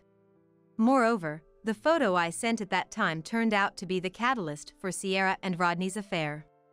And on top of that, Sierra had already known for a few days that I had a boyfriend. Apparently, Sierra had witnessed me and my boyfriend Denny on a date a few days before. She was plotting to steal Denny from me. This too was a confession from Sierra. In short, if I hadn't brought up Daisy's marriage, Sierra would have tried to take my boyfriend away. Because I showed Rodney's photo to Sierra, Sis ended up divorcing. It goes without saying how much I regretted it, even though it was done unknowingly. Nonetheless, oblivious to everything, I presented the clothes chosen by Sierra to Daisy. Daisy was really pleased and even prepared for her wedding wearing that outfit. Looking back now, I believe that was probably the happiest time for Daisy. After a while, Daisy got married, but she gradually became gloomier. Since we both lived alone, we used to contact each other frequently. However, shortly after the marriage, Daisy started to contact me less often. Maybe she's enjoying her married life? I thought lightly. Then, unusually, Daisy called me. Rodney might be having an affair. Daisy's voice was terribly somber. I tried to comfort her desperately. What do you mean? Are you sure it's not a misunderstanding? I don't think it's a misunderstanding. He's been coming home late, and he's not even home on his days off. Daisy said and finally broke down in tears. In my eyes, Daisy always seemed like a strong person. But that Daisy was crying now. It made it clear to me that she was not okay. Calm down, sis. Let's get to the bottom of this first. I proceeded with an investigation into Rodney's conduct. If they could reconcile, that would be best. That's what I thought, but it backfired. The investigation I initiated led Daisy to discover Rodney and Sierra's affair. Hearing that fact, Daisy and I confronted Sierra together. Sierra, what is this all about? What? There's nothing to it. Rodney and I are dating. That's all. But he's Sis's husband. Doesn't that make it an affair? I confronted Sierra with a strong tone. But Sierra seemed unfazed. An affair, sure, but what's the problem? He prefers a beautiful woman, obviously. Sierra glanced at Daisy. Daisy quickly looked down. Indeed, Sierra was more beautiful than Daisy and I. But if you consider what's inside, Sierra is overwhelmingly inferior. At any rate, Sierra, who could cheat without remorse, was much uglier than Daisy. The argument with Sierra escalated, but she remained defiant throughout. Realizing we were getting nowhere, I decided to confront Rodney next. Rodney, too, was just as defiant. Of course, I prefer beautiful women. When I'm seen with them, everyone envies me. Rodney, do you really mean that? Yeah, I mean it. I prefer beautiful women. But I couldn't bring myself to ask why he married Daisy in the first place. It's fine. I'll be reporting the affair to both of your companies. What? If you do that, we might lose our jobs. You should have thought of that before you did it. I said it loudly. Sierra seemed a bit shaken, but Rodney remained nonchalant. Hannah, you're so naive. An affair won't cost us our jobs. What? Unless it's a crime, an affair is a personal matter. It's a marital issue, so the company won't get involved. It's true the company might think it's unsightly. But an affair isn't grounds for disciplinary action. I later found out that unless there are specific internal regulations, generally, affairs don't lead to disciplinary action. Sierra laughed triumphantly. And Rodney smirked disgustingly. Well, that's the situation. The only thing you can do is break up with me, Rodney said to Daisy. Daisy looked down, seemingly frustrated. What are you so proud of? That's... Before I could finish my sentence, Daisy grabbed my arm. In a voice as faint as a mosquito's buzz, Daisy said, It's okay, Hannah. If I can get away from Rodney, that's enough. In the end, Daisy got a settlement from Rodney through the divorce and left him. After that, Rodney apparently started dating Sierra. But I didn't care. I couldn't forgive Rodney nor Sierra. In place of Daisy, I vowed to seek revenge on the two of them. That was the only thing I was determined about. For years had passed since then. I never forgot about them for a moment. The stage is set, now, brace yourselves. On a certain holiday, I made up my mind and headed to a boutique in a bustling district. As I entered the store, I heard a female salesperson's voice. But I ignored it and approached two customers. It's been a while. Sierra. When I spoke, the woman turned around. What? Hannah. The surprised shopper was Sierra. Rodney next to her also turned around. Oh, it's Hannah. You haven't changed much, or should I say, still unpolished. I was irritated, but getting angry here would ruin the plan. I kept my cool and continued. Both of you seem well.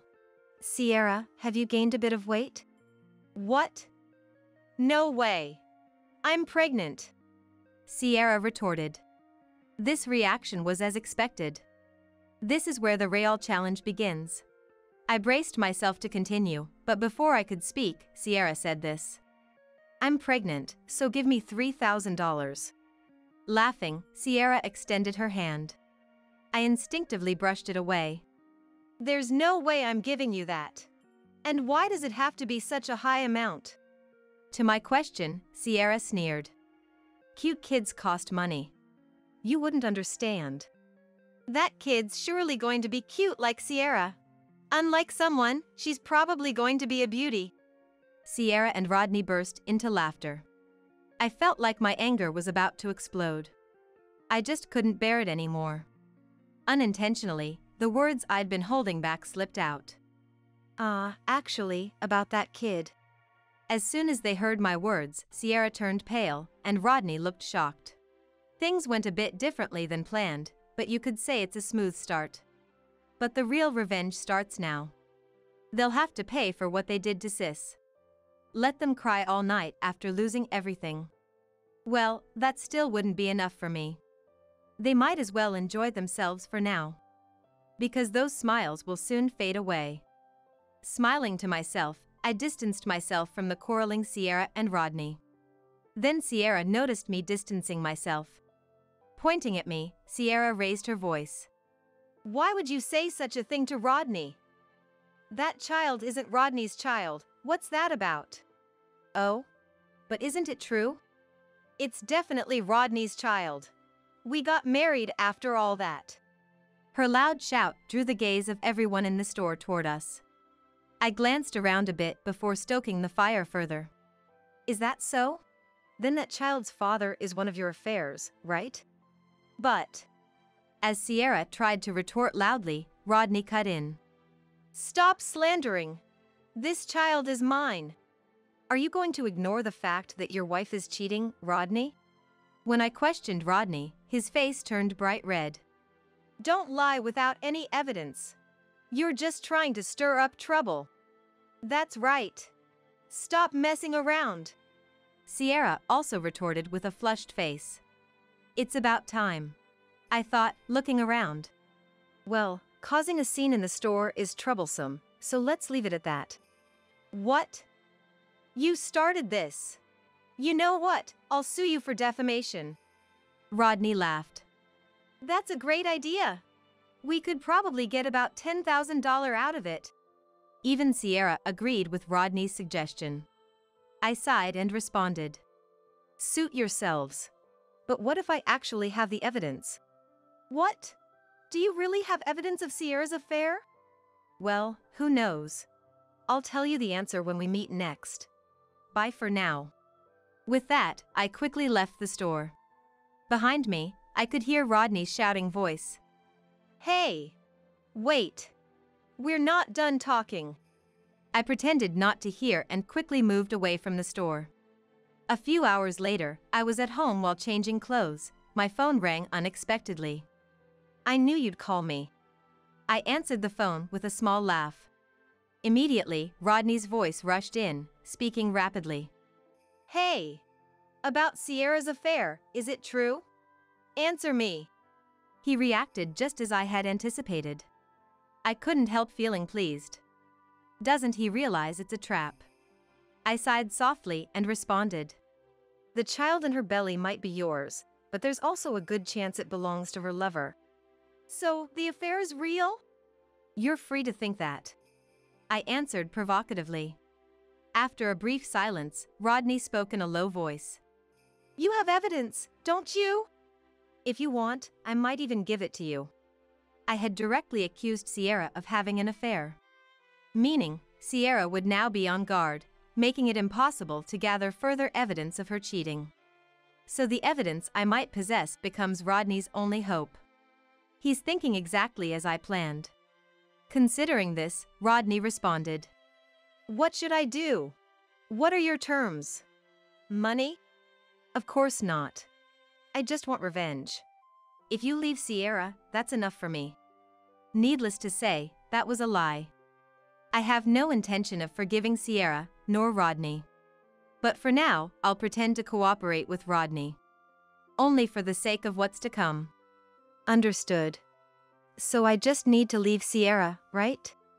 It's simple, isn't it? If you get evidence of Sierra's affair, you'll gain freedom and a settlement from the divorce trial. Yeah. Let's meet and talk somewhere. Then, how about this coming Sunday? I suggested a restaurant in the entertainment district. It has private rooms, suitable for confidential conversations. After specifying the place, I hung up the phone. Immediately after, Sierra called. What's the meaning of this, Hannah? Why didn't you answer my call? I'm busy too. I can't be at your beck and call. Don't act so high and mighty. I could hear Sierra grinding her teeth. I almost laughed. So, what are you going to do about it? Because of you, Rodney and I are fighting. That's not my problem. It's your fault, isn't it? Sierra is to blame for the affair. That's what I meant to say. But Sierra didn't care about that. She retorted sharply. When are you going to take responsibility? Or maybe I should really sue you. Is that something a friend would say? Too bad, we're not friends. You said so yourself. Sierra raised her voice in anger. I distanced the phone slightly, and then responded with a sneer. Oh right, that's what I said. You're really infuriating. I should have made you cry more when we were in elementary school. Sierra was breathing heavily. I thought, this is it, and played my trump card. Oh? In that case, maybe I should just throw this away? The evidence of Rodney's affair. What? Rodney's affair? Sierra's tone changed. Smirking at her reaction, I continued. I couldn't find evidence of your affair, but I did get evidence of Rodney's. What do you mean? Today's incident was a ploy to anger Sierra and make her call me. The real target is Rodney, who betrayed Daisy. I'll give Sierra the evidence of Rodney's affair, so she can squeeze every penny out of Rodney through the divorce settlement. I made the whole thing up, but Sierra believed it. All right, send me the evidence then. You want to meet and talk, right? How about this Sunday afternoon at a cafe? Fine.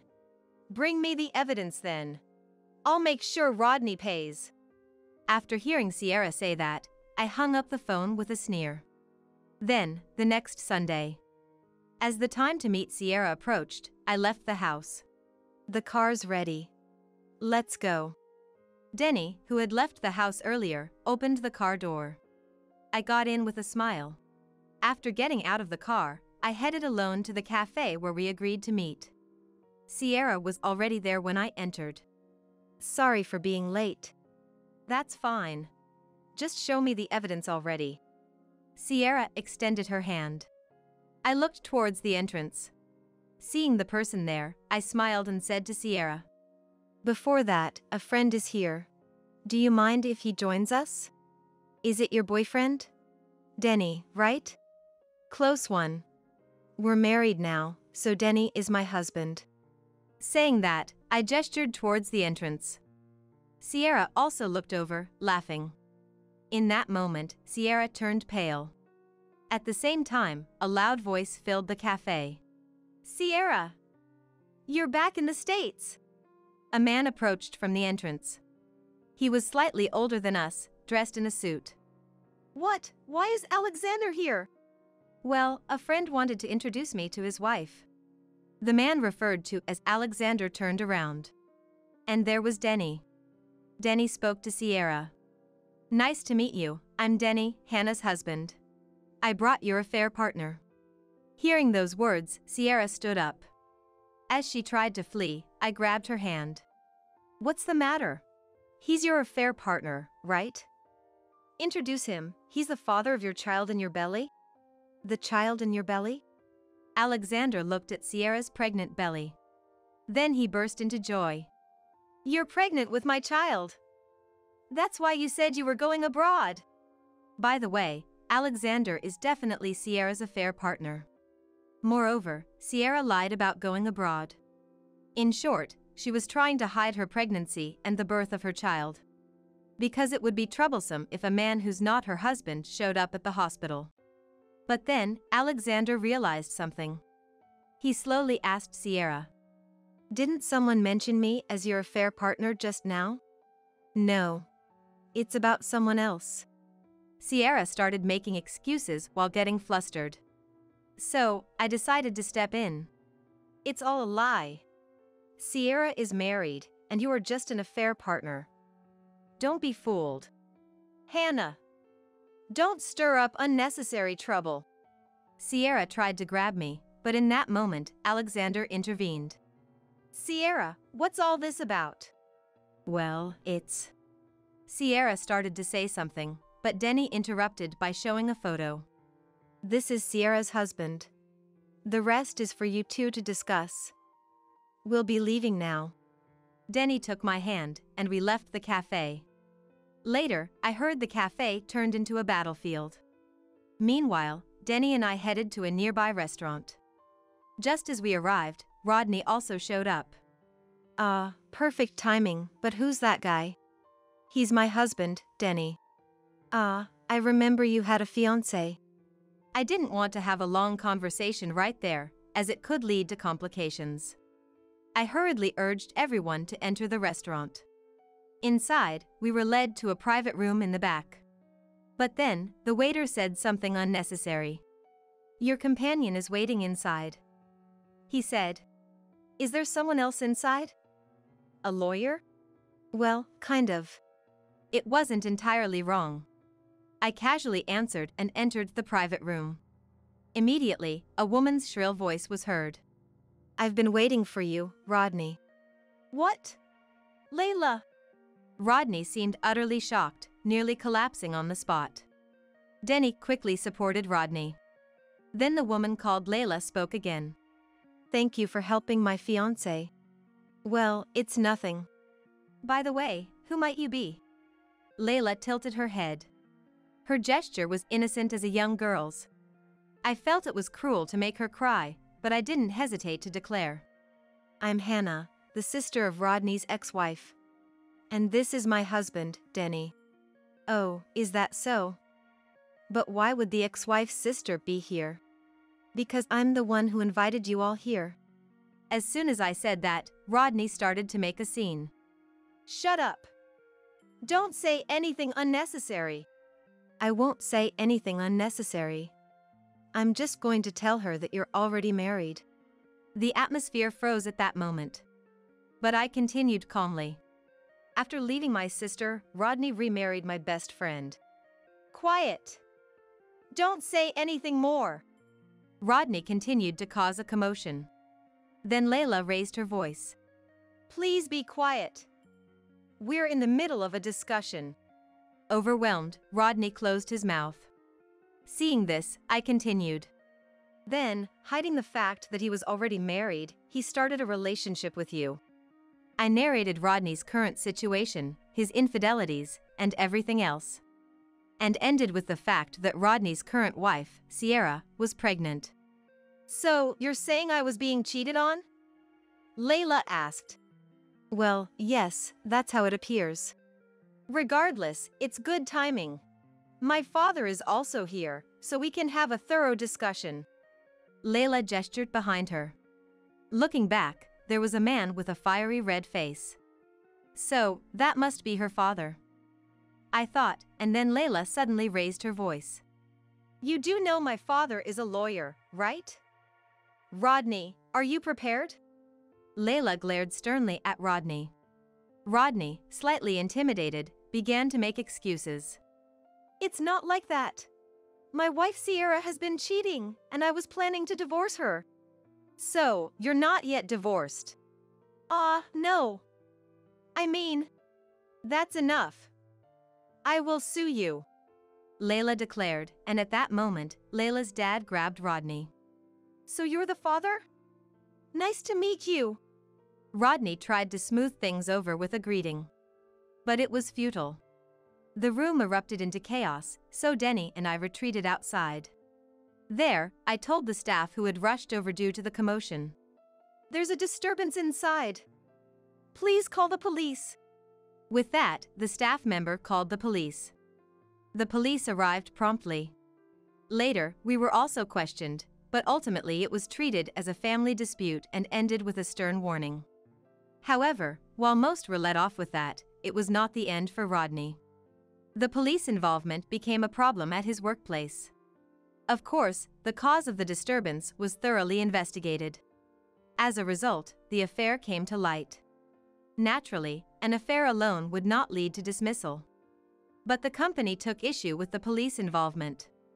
In the end, Rodney was pressured to submit his resignation and reluctantly left the company. It's your fault. What are you going to do about it? If you feel bad, lend me some money. If you keep bothering me, I'll call the police, okay? After that, he never contacted me again. It seems he really learned his lesson. Later, Rodney was sued by Layla and had to pay a hefty settlement. Sierra also had troubles with Alexander. Though she avoided a lawsuit, she was still required to pay compensation. Burdened with debt, Rodney and Sierra blamed each other and decided to divorce. They're now engaged in a bitter divorce battle. I doubt either will get any money in the end. By the way, to cover the legal costs and living expenses, they're both working at a well-paying construction site. I hope this time they truly reflect on their actions. Meanwhile, I reported the whole saga to Daisy over the phone. That must have been tough. Are you okay, Hannah? I'm fine. So, sis, just focus on delivering a healthy baby. Actually, after her divorce, Daisy remarried a former classmate she met at a reunion. She moved far away, but we still keep in touch frequently. Daisy is due to give birth soon, and thinking about it made me want a child too. Maybe I'm pregnant too? I gently stroked my stomach. It felt a bit warmer than usual. Children are a nuisance, so go to a facility. Who said I have a mom? My name is Madison. I'm in the 5th grade, living with my dad and mom. Dad is really kind, and he takes me out on his days off. Mom acts normal when Dad is around, but when he's not, she seems cold and distant, making it a bit hard to talk to her. See you. Dad, as usual, leaves for work early in the morning. As I eat breakfast. I'll see you later, I said. Checking the clock, it's almost time for me to go to school. I need to hurry up and get dressed after eating quickly. Thanks for the meal.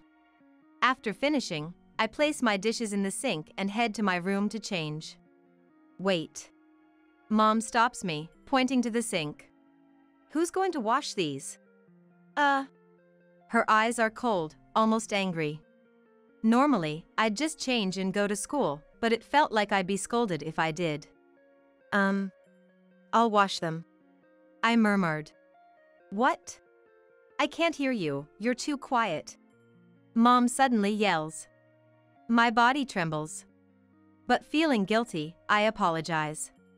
I'm sorry. I'll wash them. Of course. From now on, take care of your own things. Mom angrily tosses her apron on the sofa and goes to her room. Reflecting on her words, I wash the breakfast dishes and leave for school. At school, while talking with friends, the conversation turns to parents. Hearing their stories, everyone else's moms seem kind, and though they get scolded, they seem close. What's your mom like? Suddenly asked by a friend, I'm at a loss for words. But I think maybe it's my misunderstanding that mom is cold, and her bad mood is because I haven't been doing things for myself. She's very kind, I respond. Hearing this, my friend says, That's nice. But I feel conflicted inside. I'm home. When I return home, Mom isn't there. Maybe she went shopping, I think, and start my homework in my room. Before I know it, it's dark outside, and it's dinner time, but she hasn't come back yet. Then, I hear noises from the entrance and the fridge opening. Stepping out of my room, I see her in the kitchen. I am so hungry, so I go to the kitchen. Welcome back, I said to her, and she responds, I'm back. Her brief reply without looking back indicates she's still in a bad mood. What's for dinner tonight? I ask cheerfully. But maybe that was a mistake. When Mom turns around, her face looks scary. Huh? I told you to do things for yourself, didn't I? Dad will be back soon, and I'm busy cooking. Unable to say anything more to her, I start to make instant noodles when Dad comes home. Hello. Hearing Dad's voice, Mom quickly takes the instant noodles from my hands. Confused about what to do, Dad enters the kitchen. Oh. Are we starting dinner now? Seeing Dad's kind face, I almost cry. Welcome back. Just got back from shopping. Dinner will be ready soon. Just wait a bit more.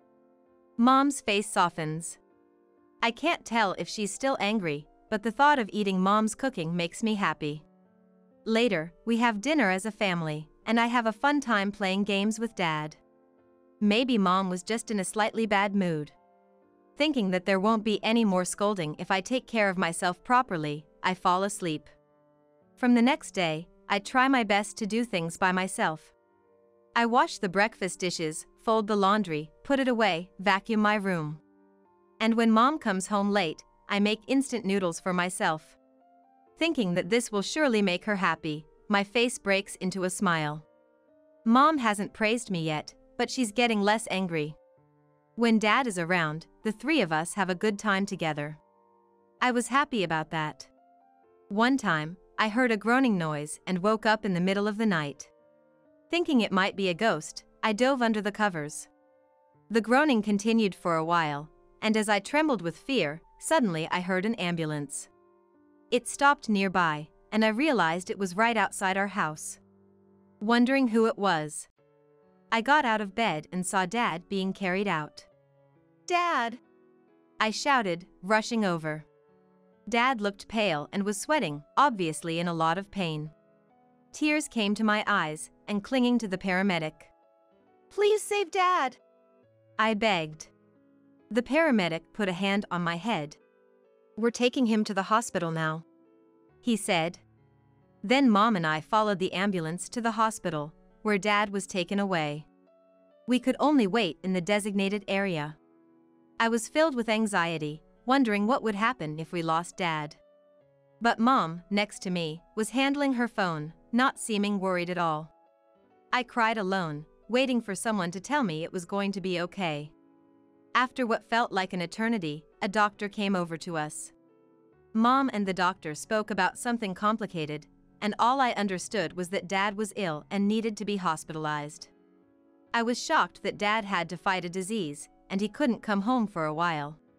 Mom and I went home for now. After preparing for Dad's hospital stay, Mom left for the hospital again. Left alone at home, I lay in bed unable to sleep, and soon it was bright outside since it was early morning. School. I had to go to school. But I didn't feel like it. I didn't feel like eating and just stayed under the covers. Aren't you going to school? Mom noticed me at noon. She didn't scold me for missing school but seemed busy and left for the hospital right away. Having eaten nothing since morning, I went to the kitchen. I ate the leftovers from last night's dinner as my meal. In the evening, Mom came back. She brought sandwiches. Eat this today. I also bought some instant noodles for you to eat from tomorrow. Okay. Thank you. I decided to follow her instructions, not wanting to bother her as she was busy with Dad. The next day, after having instant noodles for breakfast, I went to school. My friends asked why I was absent yesterday, and I lied, saying I felt sick. The teacher, seeming to know the situation, spoke kindly to me. When I got home, Mom wasn't there, probably at the hospital with Dad. I wanted to see Dad too. I thought I'd ask Mom to take me on the next day off. While doing my homework, the phone rang. I was the only one home, so I answered. Hello? Oh, Madison? What are you doing? It was Dad on the phone, and hearing his voice made me cry. Dad! Are you okay now? I want to see you. Hearing me cry, he spoke gently. Sorry to worry you. I'm okay now. I want to see you too. I'd be happy if you could come with Mom. Yeah. I'll ask her. Okay. Oh, is she there? I wondered where she was. She wasn't at home. I thought she was at Dad's hospital. Mom isn't here. Isn't she at the hospital? Hearing this, Dad seemed to realize something and spoke evasively. Right. She just left a while ago. She'll be back soon. Madison, have you had something to eat? Yeah. Mom bought some instant noodles and stuff. After I said that, he was silent for a moment, then. Is that so? He said, before changing the subject. After talking with him for a while, I heard the front door open, so I told him she was back. Dad asked me to hand the phone to her.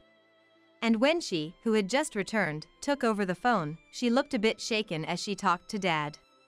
I went back to my room, noticing the smell of cigarettes on her and wondering where she had been. The next day, Mom asked if I wanted to go to the hospital with her.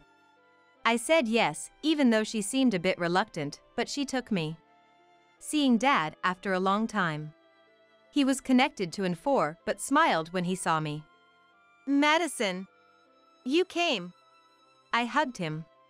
Seeing him looking well made me want to cry again, but I was so happy to see him. After talking with him for a while, Mom said it was time to go, and we left the room reluctantly. As I looked back, he was waving at me with a smile. Come visit again, he said. But I never thought that would be our last conversation. His condition suddenly worsened, and he passed away in no time. I couldn't believe he was gone, as Mom instructed me to wear mourning attire and took me to the funeral home. Many people came to say goodbye to him. Seeing Mom's detached demeanor made me wonder if Dad was really gone. Standing at the edge of the room, someone approached me. Hey, aren't you Madison? I turned around to see a woman standing behind me. I was confused, not recognizing her, and she sat down next to me. It's been so long. I'm your aunt, Madison, your dad's sister. Looking at her, I saw she resembled Dad. I had no memory of an aunt, but I remembered Dad talking about his sister. Aunt. Yes, your aunt. Don't I look like your dad? She laughed, looking just like Dad. Then she suddenly hugged me. It's okay to cry. You've been strong, Madison. I must have been crying already because her words made me cry even more. It felt like the moment I realized I would never see Dad again. After a while, as my aunt soothed me, I thanked her and went to get a drink. When I entered the room, Mom was there. Seeing my tear-streaked face, she said coldly, "What? You cried? What an embarrassing face." Her words hurt. "Mom, aren't you sad?" I couldn't help asking her, seeing she wasn't grieving. There's no point in being sad.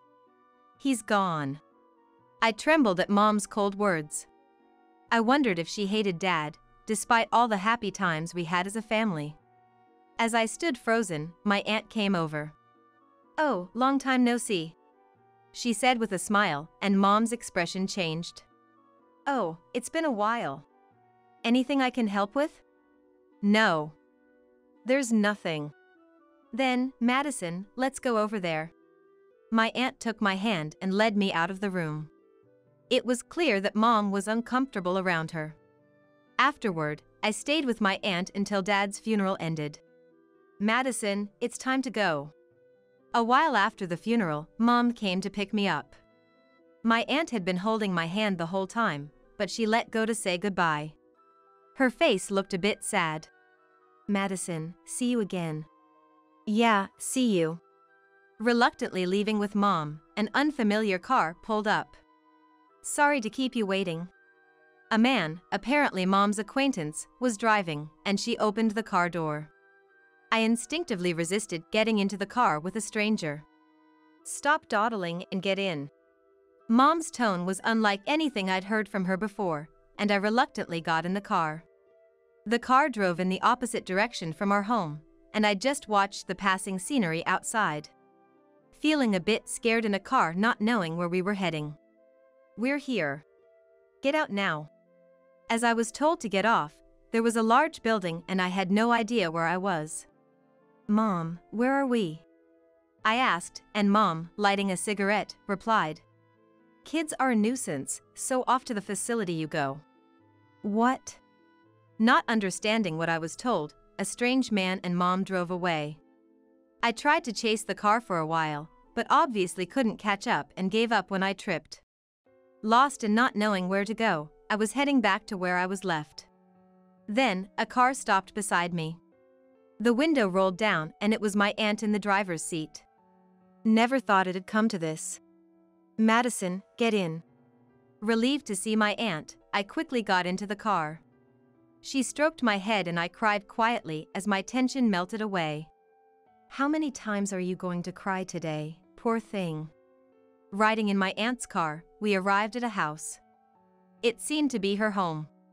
As I was told to come in. "Welcome home." A man's voice greeted us. I instinctively hid behind my aunt. "It's okay." Who laughed and said. I nervously looked at the man, a young guy standing and smiling at me.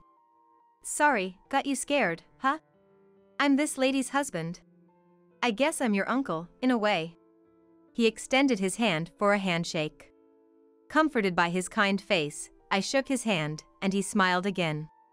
"You must be hungry, right? We've got dinner ready, you need to eat a lot to grow." Annoying, just like Mom.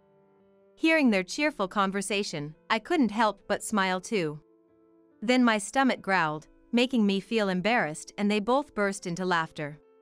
And so, I had a fun dinner time for the first time in a while. After dinner, they let me take a bath and even prepared pajamas for me. Then, "Come here."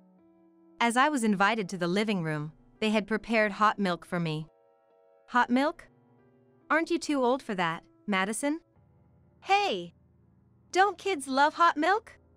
"No?" In such a cozy atmosphere, I found myself laughing along. And they laughed with me. Then, "Sit down, we have something to talk about." As I sat down in front of the hot milk, they began to speak. "Hey Madison, how about becoming our child?" I was about to drink my milk and choked on these words. "What? Sorry. It was abrupt, wasn't it?" My uncle patted my back. My aunt laughed. "Become our kid. You don't want to go back to that kind of mom, do you?" I was deep in thought. I didn't hate Mom. But thinking about what happened at home, Dad, and being abandoned, I was honestly scared to go back to her. "Actually, we've been in touch with your dad." "What?" I was surprised to hear Dad's name. My aunt explained in detail. The person with Mom was her affair partner, and Dad had realized Mom was cheating. He was very worried about me. Dad's illness had gotten serious, and he might not have long left. He asked them to take care of me after he's gone. Hearing this, I couldn't stop my tears and desperately wanted to see him. "Your dad cared a lot about you and loved you." My aunt's warm hand stroking my head made me internally shout thank you to Dad multiple times. Dear Dad. Fun-loving Dad. I decided to become strong for Dad. "I want to stay with you too." Hearing this, both my aunt and uncle were happy. Staying with them would require some paperwork and might take a while, but they said it was fine to stay together until then. I decided to help out my aunt and uncle as much as I could. Helping with breakfast and dinner, cleaning the bathroom and toilet, until they started worrying that I was doing too much.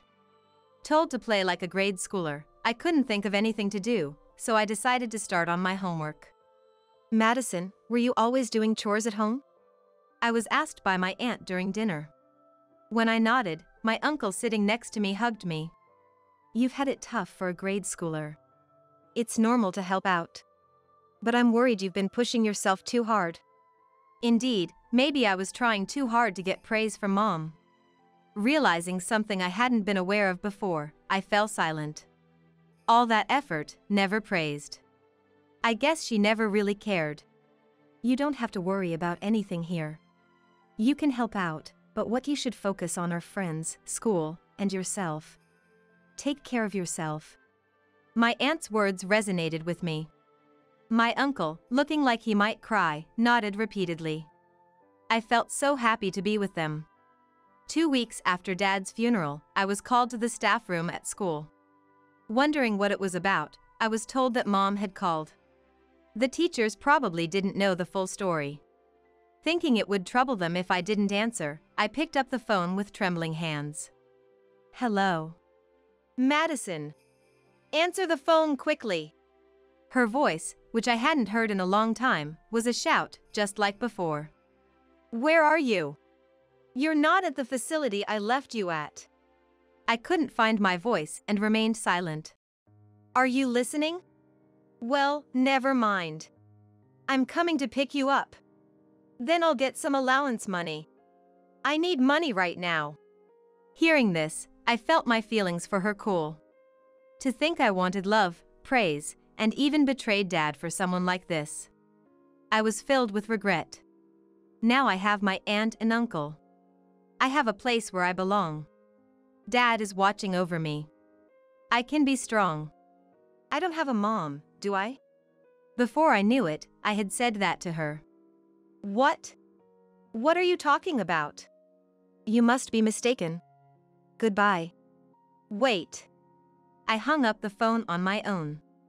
The teacher beside me looked shocked and asked, "Wasn't that your mom?" To which, "It was a stranger," I replied. The call was treated as a suspicious call, and the school issued a warning. Worried that Mom might come to pick me up, I called my aunt from the school's payphone. My aunt said she would come right away and soon arrived. She explained the situation to the teachers, who contacted the child welfare office. After I went home, Mom apparently did come to pick me up, but the teachers handled it, and she left reluctantly with a dissatisfied look. Mom never stormed into the school again, but just to be safe, my aunt or uncle started picking me up before school ended. I felt sorry, but my aunt and uncle said, "Don't worry about it." With a smile. Thanks to them, I am living happy days. The teachers at school are also looking out for me, and I'm glad to have so many allies around me. Then, one day, a little while later, the phone rang at home. Lately, I've been answering calls to my aunt and uncle's house. So, as usual, I answered the phone. "Hello." The voice I heard was one I didn't want to hear. "Oh, Madison? So you were there after all." I froze, recognizing it was Mom. How did she know I was here? Nobody should have told her. "Come back quickly. Things are tough here." She spoke unilaterally to my silence. According to her, her affair partner's company had gone bankrupt and they were out of money. If she was with me, she could get government assistance and couldn't live without it. She said she was in a de facto marriage with her affair partner and was considering breaking up if they couldn't survive financially. I couldn't quite grasp the story, only understanding that she needed me for money. That's what she had said when she called the school too, so she must be really out of money. As I remained silent, she got increasingly irritated.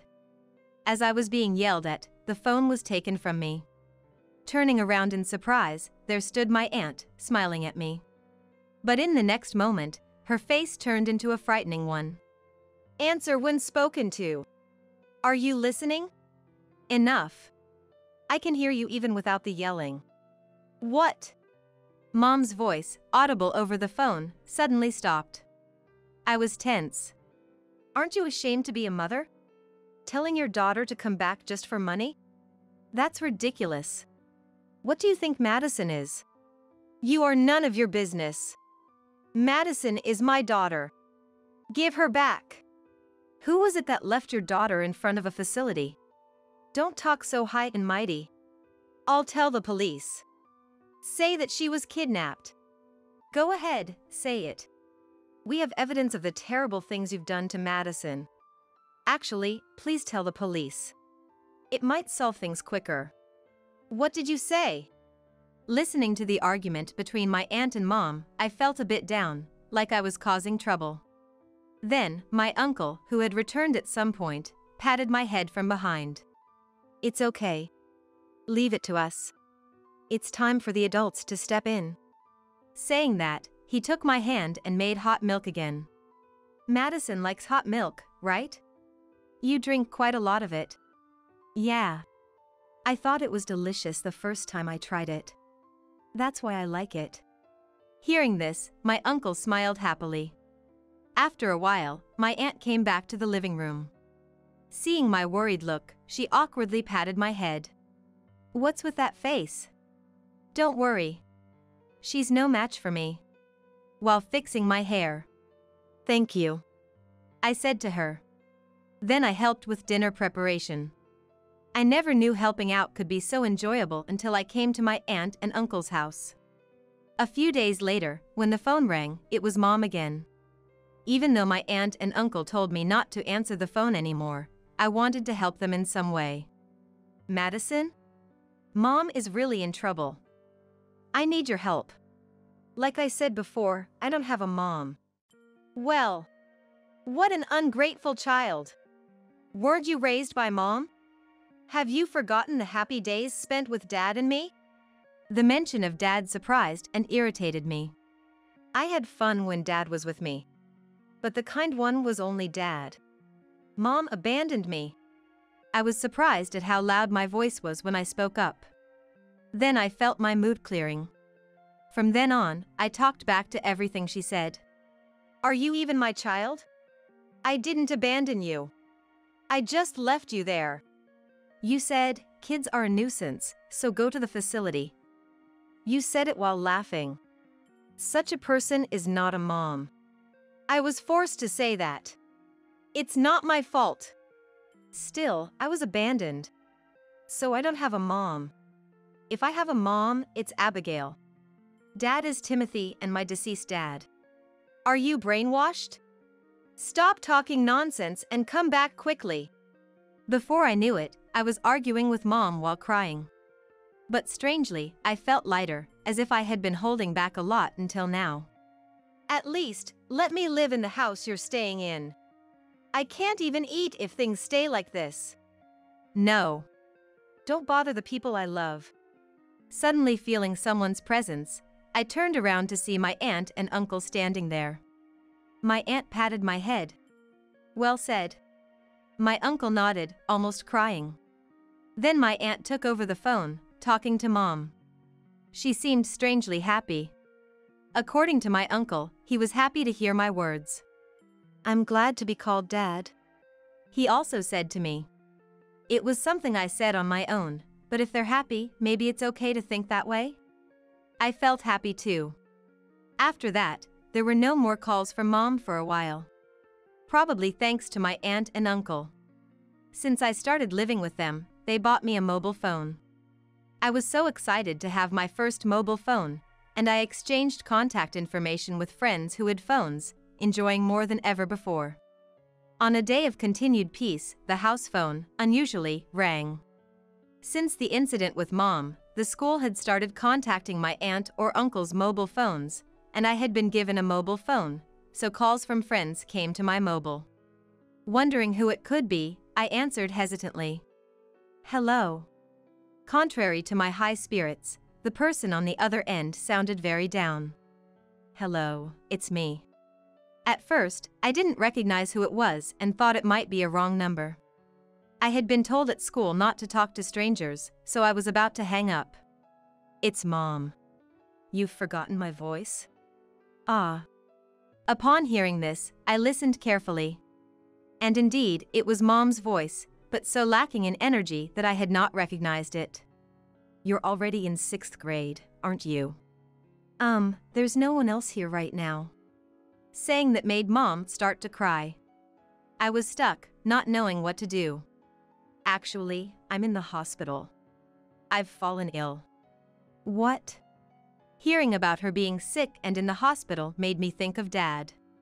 Now, recalling him doesn't make me sad. Rather, I feel energized by the good memories he left me. No one is here to take care of me. Could you come and take care of Mom? And the hospital bills are piling up. I can't pay them. Can you ask Abigail for me? Say something, will you? Why should I, a stranger, take care of you? What? I refuse to pay for the hospital bills. And I won't tell Abigail. Don't get cheeky with me. Don't get too big for your britches. She sounded too energetic for a sick person. Hearing about Mom being ill didn't shake me like it did when Dad was sick. My feelings for her had truly cooled off inside me. No matter what she said, I no longer felt fear.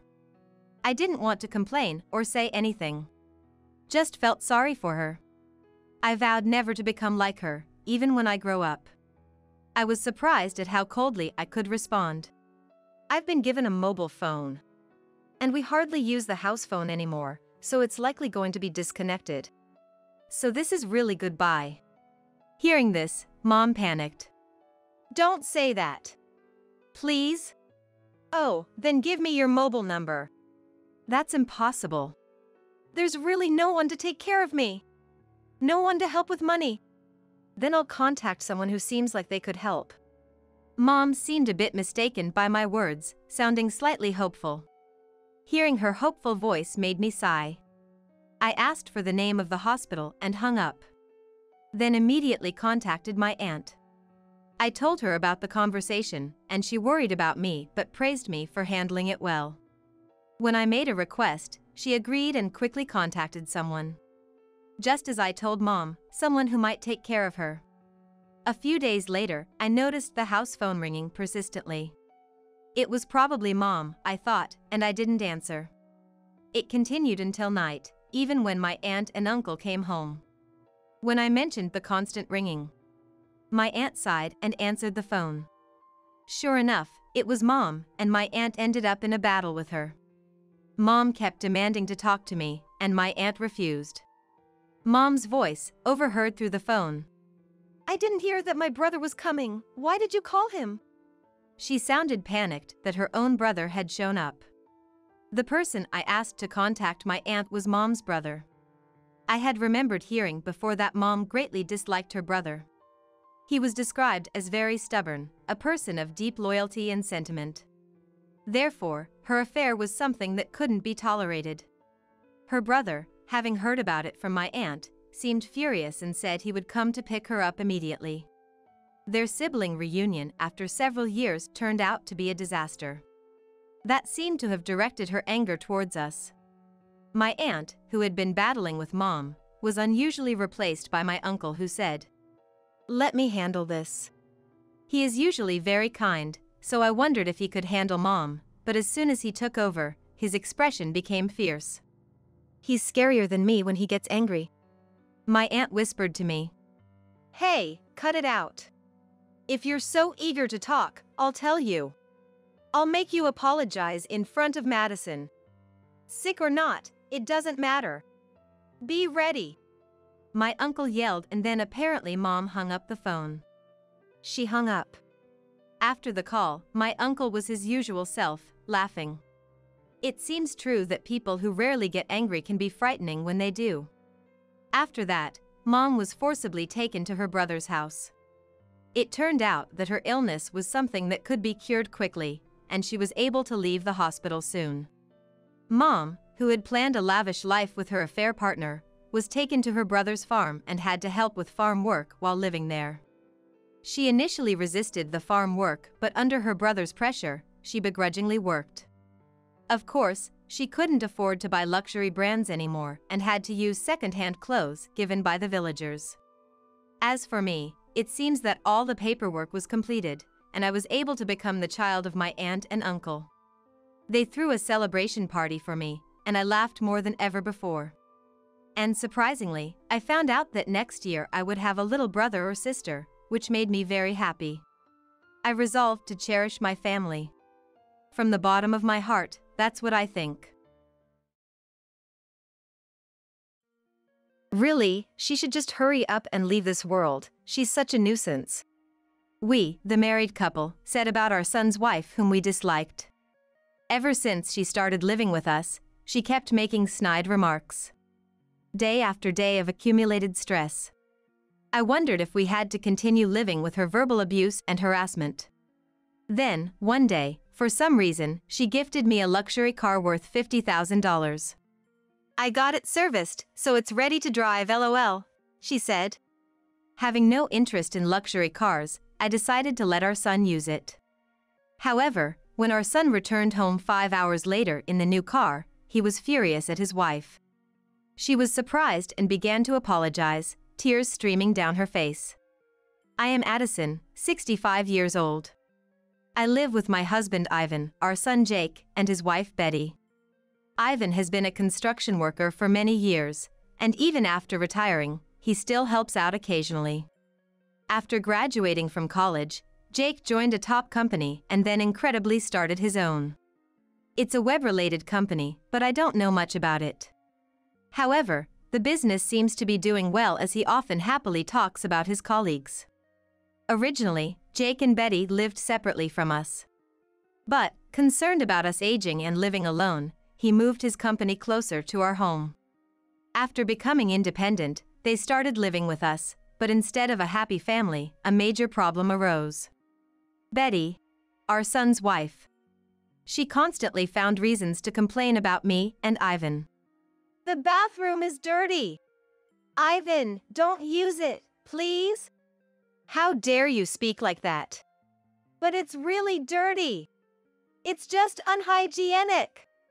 Ivan, having worked in construction, sweats due to the physical nature of his job. Even though he's over 65 and retired, there's a serious shortage of workers. So he helps out a bit. He often bathes first. But it always causes a conflict with Betty. Both Ivan and Betty are straightforward, so they never got along.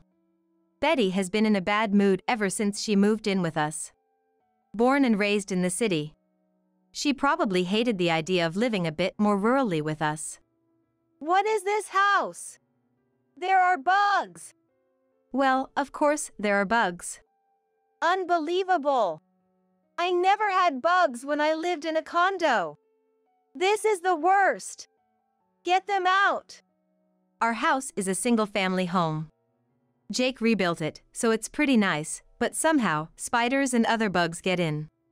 There seem to be other dissatisfactions, like the department store being far away. Addison, what is this meal? It's like something for the elderly. I can't eat this. Is that so? I'm sorry. This is really the worst. I'm ordering delivery. I don't need mine. Betty said this and began fiddling with her smartphone, her knees shaking. Her harsh words made me shrink back. Betty ate pasta and hamburgers she ordered for delivery. Our meals were more vegetable-heavy, but even that seemed to irritate her. Also, she never did any housework. I can't be bothered with chores. Addison, please take care of it. All right. I always felt like a housekeeper in my own home, uncomfortable. The strong-willed Betty really didn't get along with Ivan. Ivan is also strong-willed and blunt, so they were always arguing. Ivan, don't just sit on the sofa when you get home. Why do I have to listen to you? Because you've been working and sweating all day, right? It's dirty. Now I can't use the sofa. What did you say? Both of you, calm down. It was always like this. However, Betty's attitude changed when Jake came home. She would be all smiles and charming when Jake was around. I'm home. Jake, listen. Ivan was being mean to me again. Again? Dad, don't be too harsh, okay? And Betty, Dad isn't a bad person, he's just blunt. But Ivan's way of speaking is unacceptable. It's scary. When Jake was home, Betty clung to him. We were so astounded by her quick change that we were speechless. Then, Betty's harassment escalated beyond verbal abuse. She rarely cooked, but one day she decided to make a meal. It was a weekday lunchtime, so only Betty and I were home.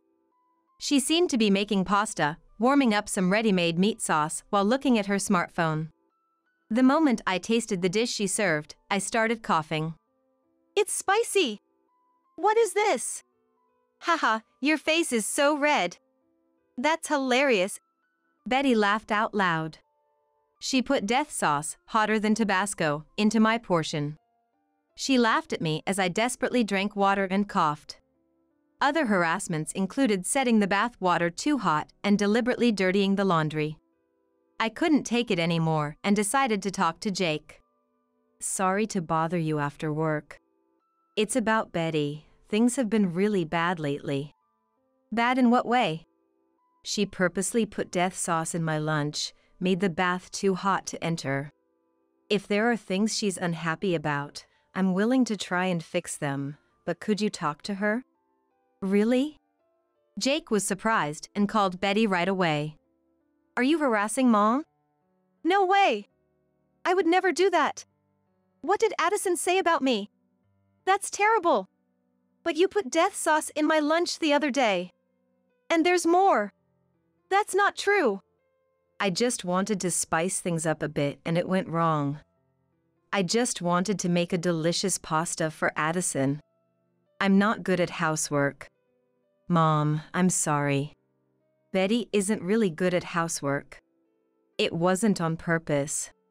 I'm sorry. I'll stay away from housework since I'm causing trouble, she said in a voice filled with false regret. I wanted to scream out that it was all lies. But I was too scared to think about Jake believing Betty and leaving. Jake, our beloved and only son, who we raised so carefully. I didn't want to become estranged from him at this age. I had no choice but to stay silent. Betty's harassment only got worse. Addison, isn't the meal ready yet? You're so slow. I was just cleaning. Can you wait a bit? You're so clumsy. You could help out a little. But you said I shouldn't do housework. I'm not good at it, so it's your job, Addison. Oh, and since the weather is nice today, please wash our room's sheets and pillow covers. She laughed heartily. I was exhausted, used by Betty every day without rest. Ivan was worried, but I had given up and said nothing. Then, one day, something happened. Betty came to me with a pleased look. Addison, as a thank you for always taking care of me, please accept this gift. She handed me car keys. This car cost $50,000. It's been serviced and is ready to drive. The dealer had driven it over, and a luxury car was parked in front of the house. Why all of a sudden? I thought you could use a new one since your car is old. Indeed, my car is getting old, but... You're happy, right? Thank you. Confused, I nodded at the pleased Betty. Satisfied with my reaction, Betty returned to her room. I didn't really need the luxury car. I decided to offer it to Jake and take his car, and talk to him that night. Betty gave me this car as a thank you, but I don't need a luxury car. You use it. Really? Thank you. I'll try it out tomorrow. Jake smiled happily. The next day, Jake went fishing in the new car. I was doing housework as usual, spending some quiet time with Ivan. Then Jake came home. But something was off, and he was slamming the door roughly. Ivan and I exchanged puzzled looks as an angry Jake entered the living room. Mom, you got that car from Betty, right? Yes. It was suddenly delivered to our house yesterday. Is something wrong? Did you touch it? Of course not. It's a luxury car, so I thought it's best not to touch anything. Is that so? Betty! After hearing my response, Jake called out loudly for Betty. Betty hurried down from her room on the second floor. Jake, welcome back. What's up? Did you do something to the car you gifted Mom? What? What do you mean? I drove it today, and the engine oil was completely empty. What? You drove it? I was shocked at Jake's words and covered my mouth with my hand. I was stunned to have given Jake a car with such a defect. Jake looked at Betty with a troubled expression. It's like you wanted Mom to drive a car without oil. No way! I just wanted to give it as a thank you gift. Today, I planned to go see fishing and drove 2 hours to the spot. But the car made strange noises and even started to smell burnt, so I took it to the dealer, and they said there was no engine oil. Really? I can't believe there was a defect. Maybe the dealer forgot to put it in? I thought so too, but something strange happened. There was no warning light.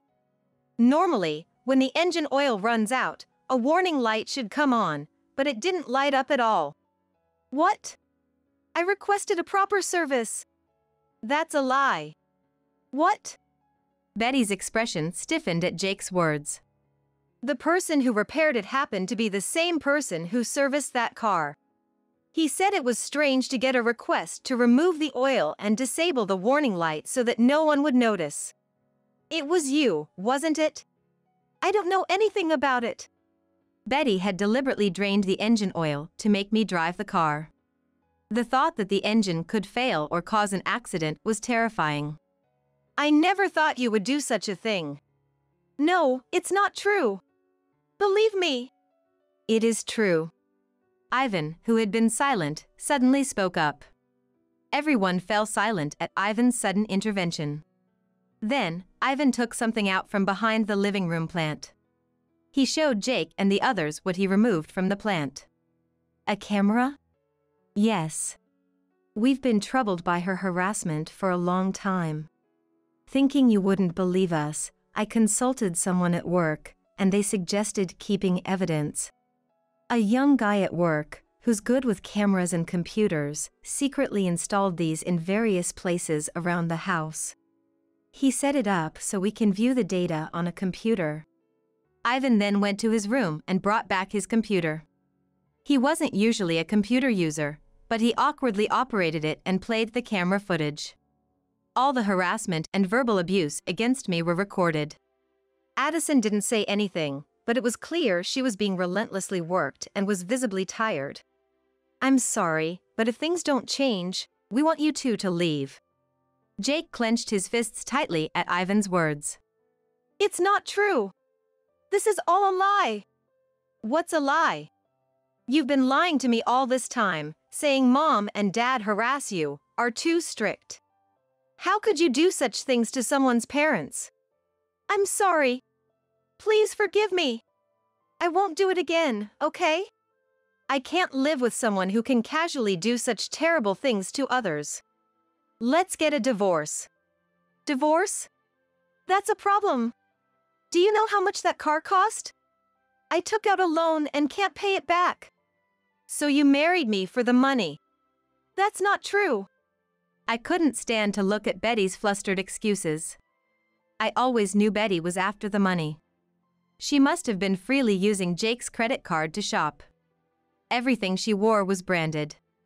Jake seemed not to notice, maybe because he loved her, but I always thought she was that kind of person. So how are you planning to pay back that loan? You going to work? Of course you'll work for it, right? Since you gave the car to Mom. If I pay for it, it becomes my gift. Well, I'll do the housework. I'll work and then you pay me. And I'll pay back the loan. I was appalled at Betty, who seemed to think this was a brilliant idea. So you plan to dump the work on Mom and just take the money? You never did any housework, always making Mom do it all. That's not true. I can do housework. Then go cook something right now. What? Jake pointed to the kitchen. Betty's face turned pale and she broke out in cold sweat. Let's see if your housework is worth paying for. The ingredients are all there. I had gone to the grocery store that morning. So there should be enough of everything. Betty, thinking she couldn't refuse, trembled as she gripped the knife. She appeared to be trying to make omelette rice. Her awkwardly cut ingredients were unevenly sized. Food spilled from the frying pan as she cooked, and the area around the gas stove was a mess. And the eggs were all broken up. The last time she made pasta, she only warmed up canned sauce. It was clear to both me and Jake that she couldn't cook at all. And you were going to ask for money for this? You underestimate the job. Do you know how hard I work to earn the money you spend so freely? And to think you'd harass my parents while living off my money. I know that. But I was stressed. I hate this countryside living. Let's go back to our condo in the city. So you took your frustration with country life out on Dad and Mom? Yes. I told Jake I didn't want to come here, but he wouldn't listen. Honestly, it was hard to watch a grown woman over 30 whine like a child. Please, let's just live together, the two of us. Betty repeated her pleas without showing any sign of remorse, almost begging. Jake, coldly responding to Betty, who was looking up at him while holding his hand, said, Just get out, now. But I've learned my lesson. I'll work hard at housework from now on. Get out! Jake shouted loudly, dragging Betty out of the house and throwing her out the front door. I'm sorry. Please forgive me. I'm sorry. Betty cried and banged on the door. Ignoring her, Jake began to throw all her belongings out of the window. Eventually, her apologies turned into quiet sobs. Ivan and I stood in shock, not expecting Jake, usually so calm, to be this angry. After throwing all of Betty's things out, Jake returned to the living room and deeply apologized to us. "I'm sorry, I didn't realize sooner. I was blind. I thought living together would make things easier for Dad and Mom. But instead, I made things so much harder." "You finally woke up," Ivan said. Yeah, I knew Betty was reckless with money, but I tolerated it since we weren't struggling financially. But I never thought her character was this bad. I almost lost Dad and Mom. Indeed, if there had been an accident with that car, there could have been serious injuries. The lack of a warning light isn't just a little prank. Thinking about it now sends chills down my spine. Addison had it the hardest. "If you're going to apologize to her." "Mom, I'm really sorry." "It's okay now. Thank you for believing in us." I was relieved that Jake finally prioritized us. Just continuing our relationship with the Jake we'd always cherished was enough.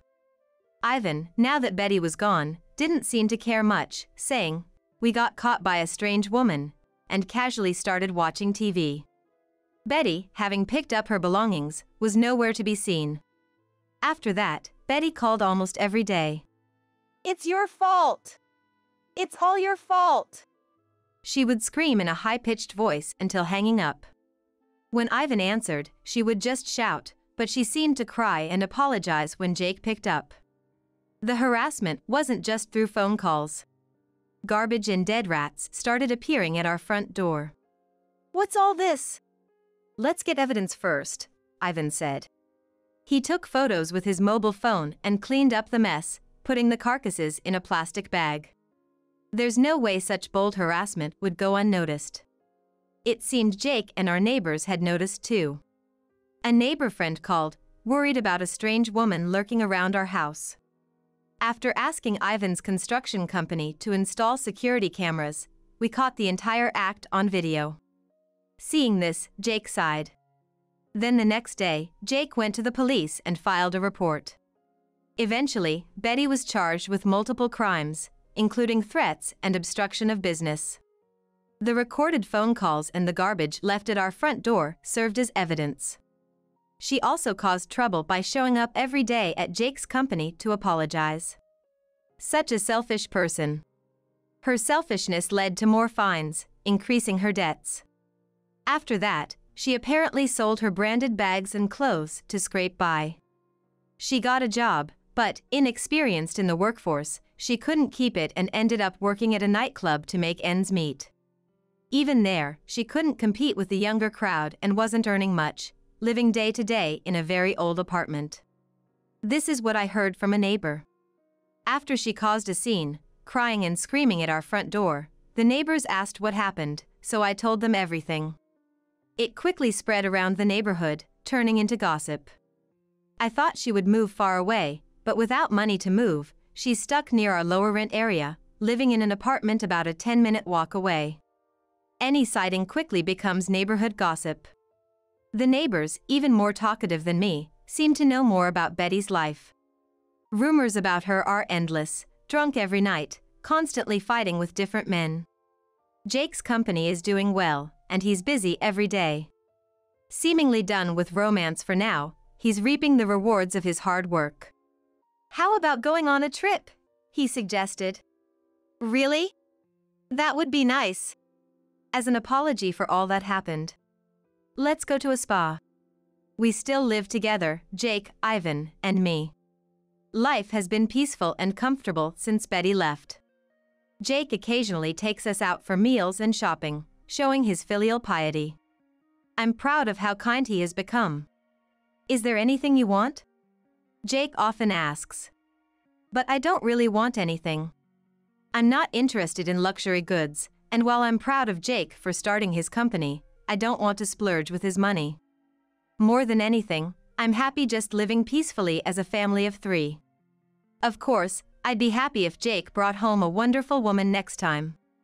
I hope he finds someone special and builds a lovely family.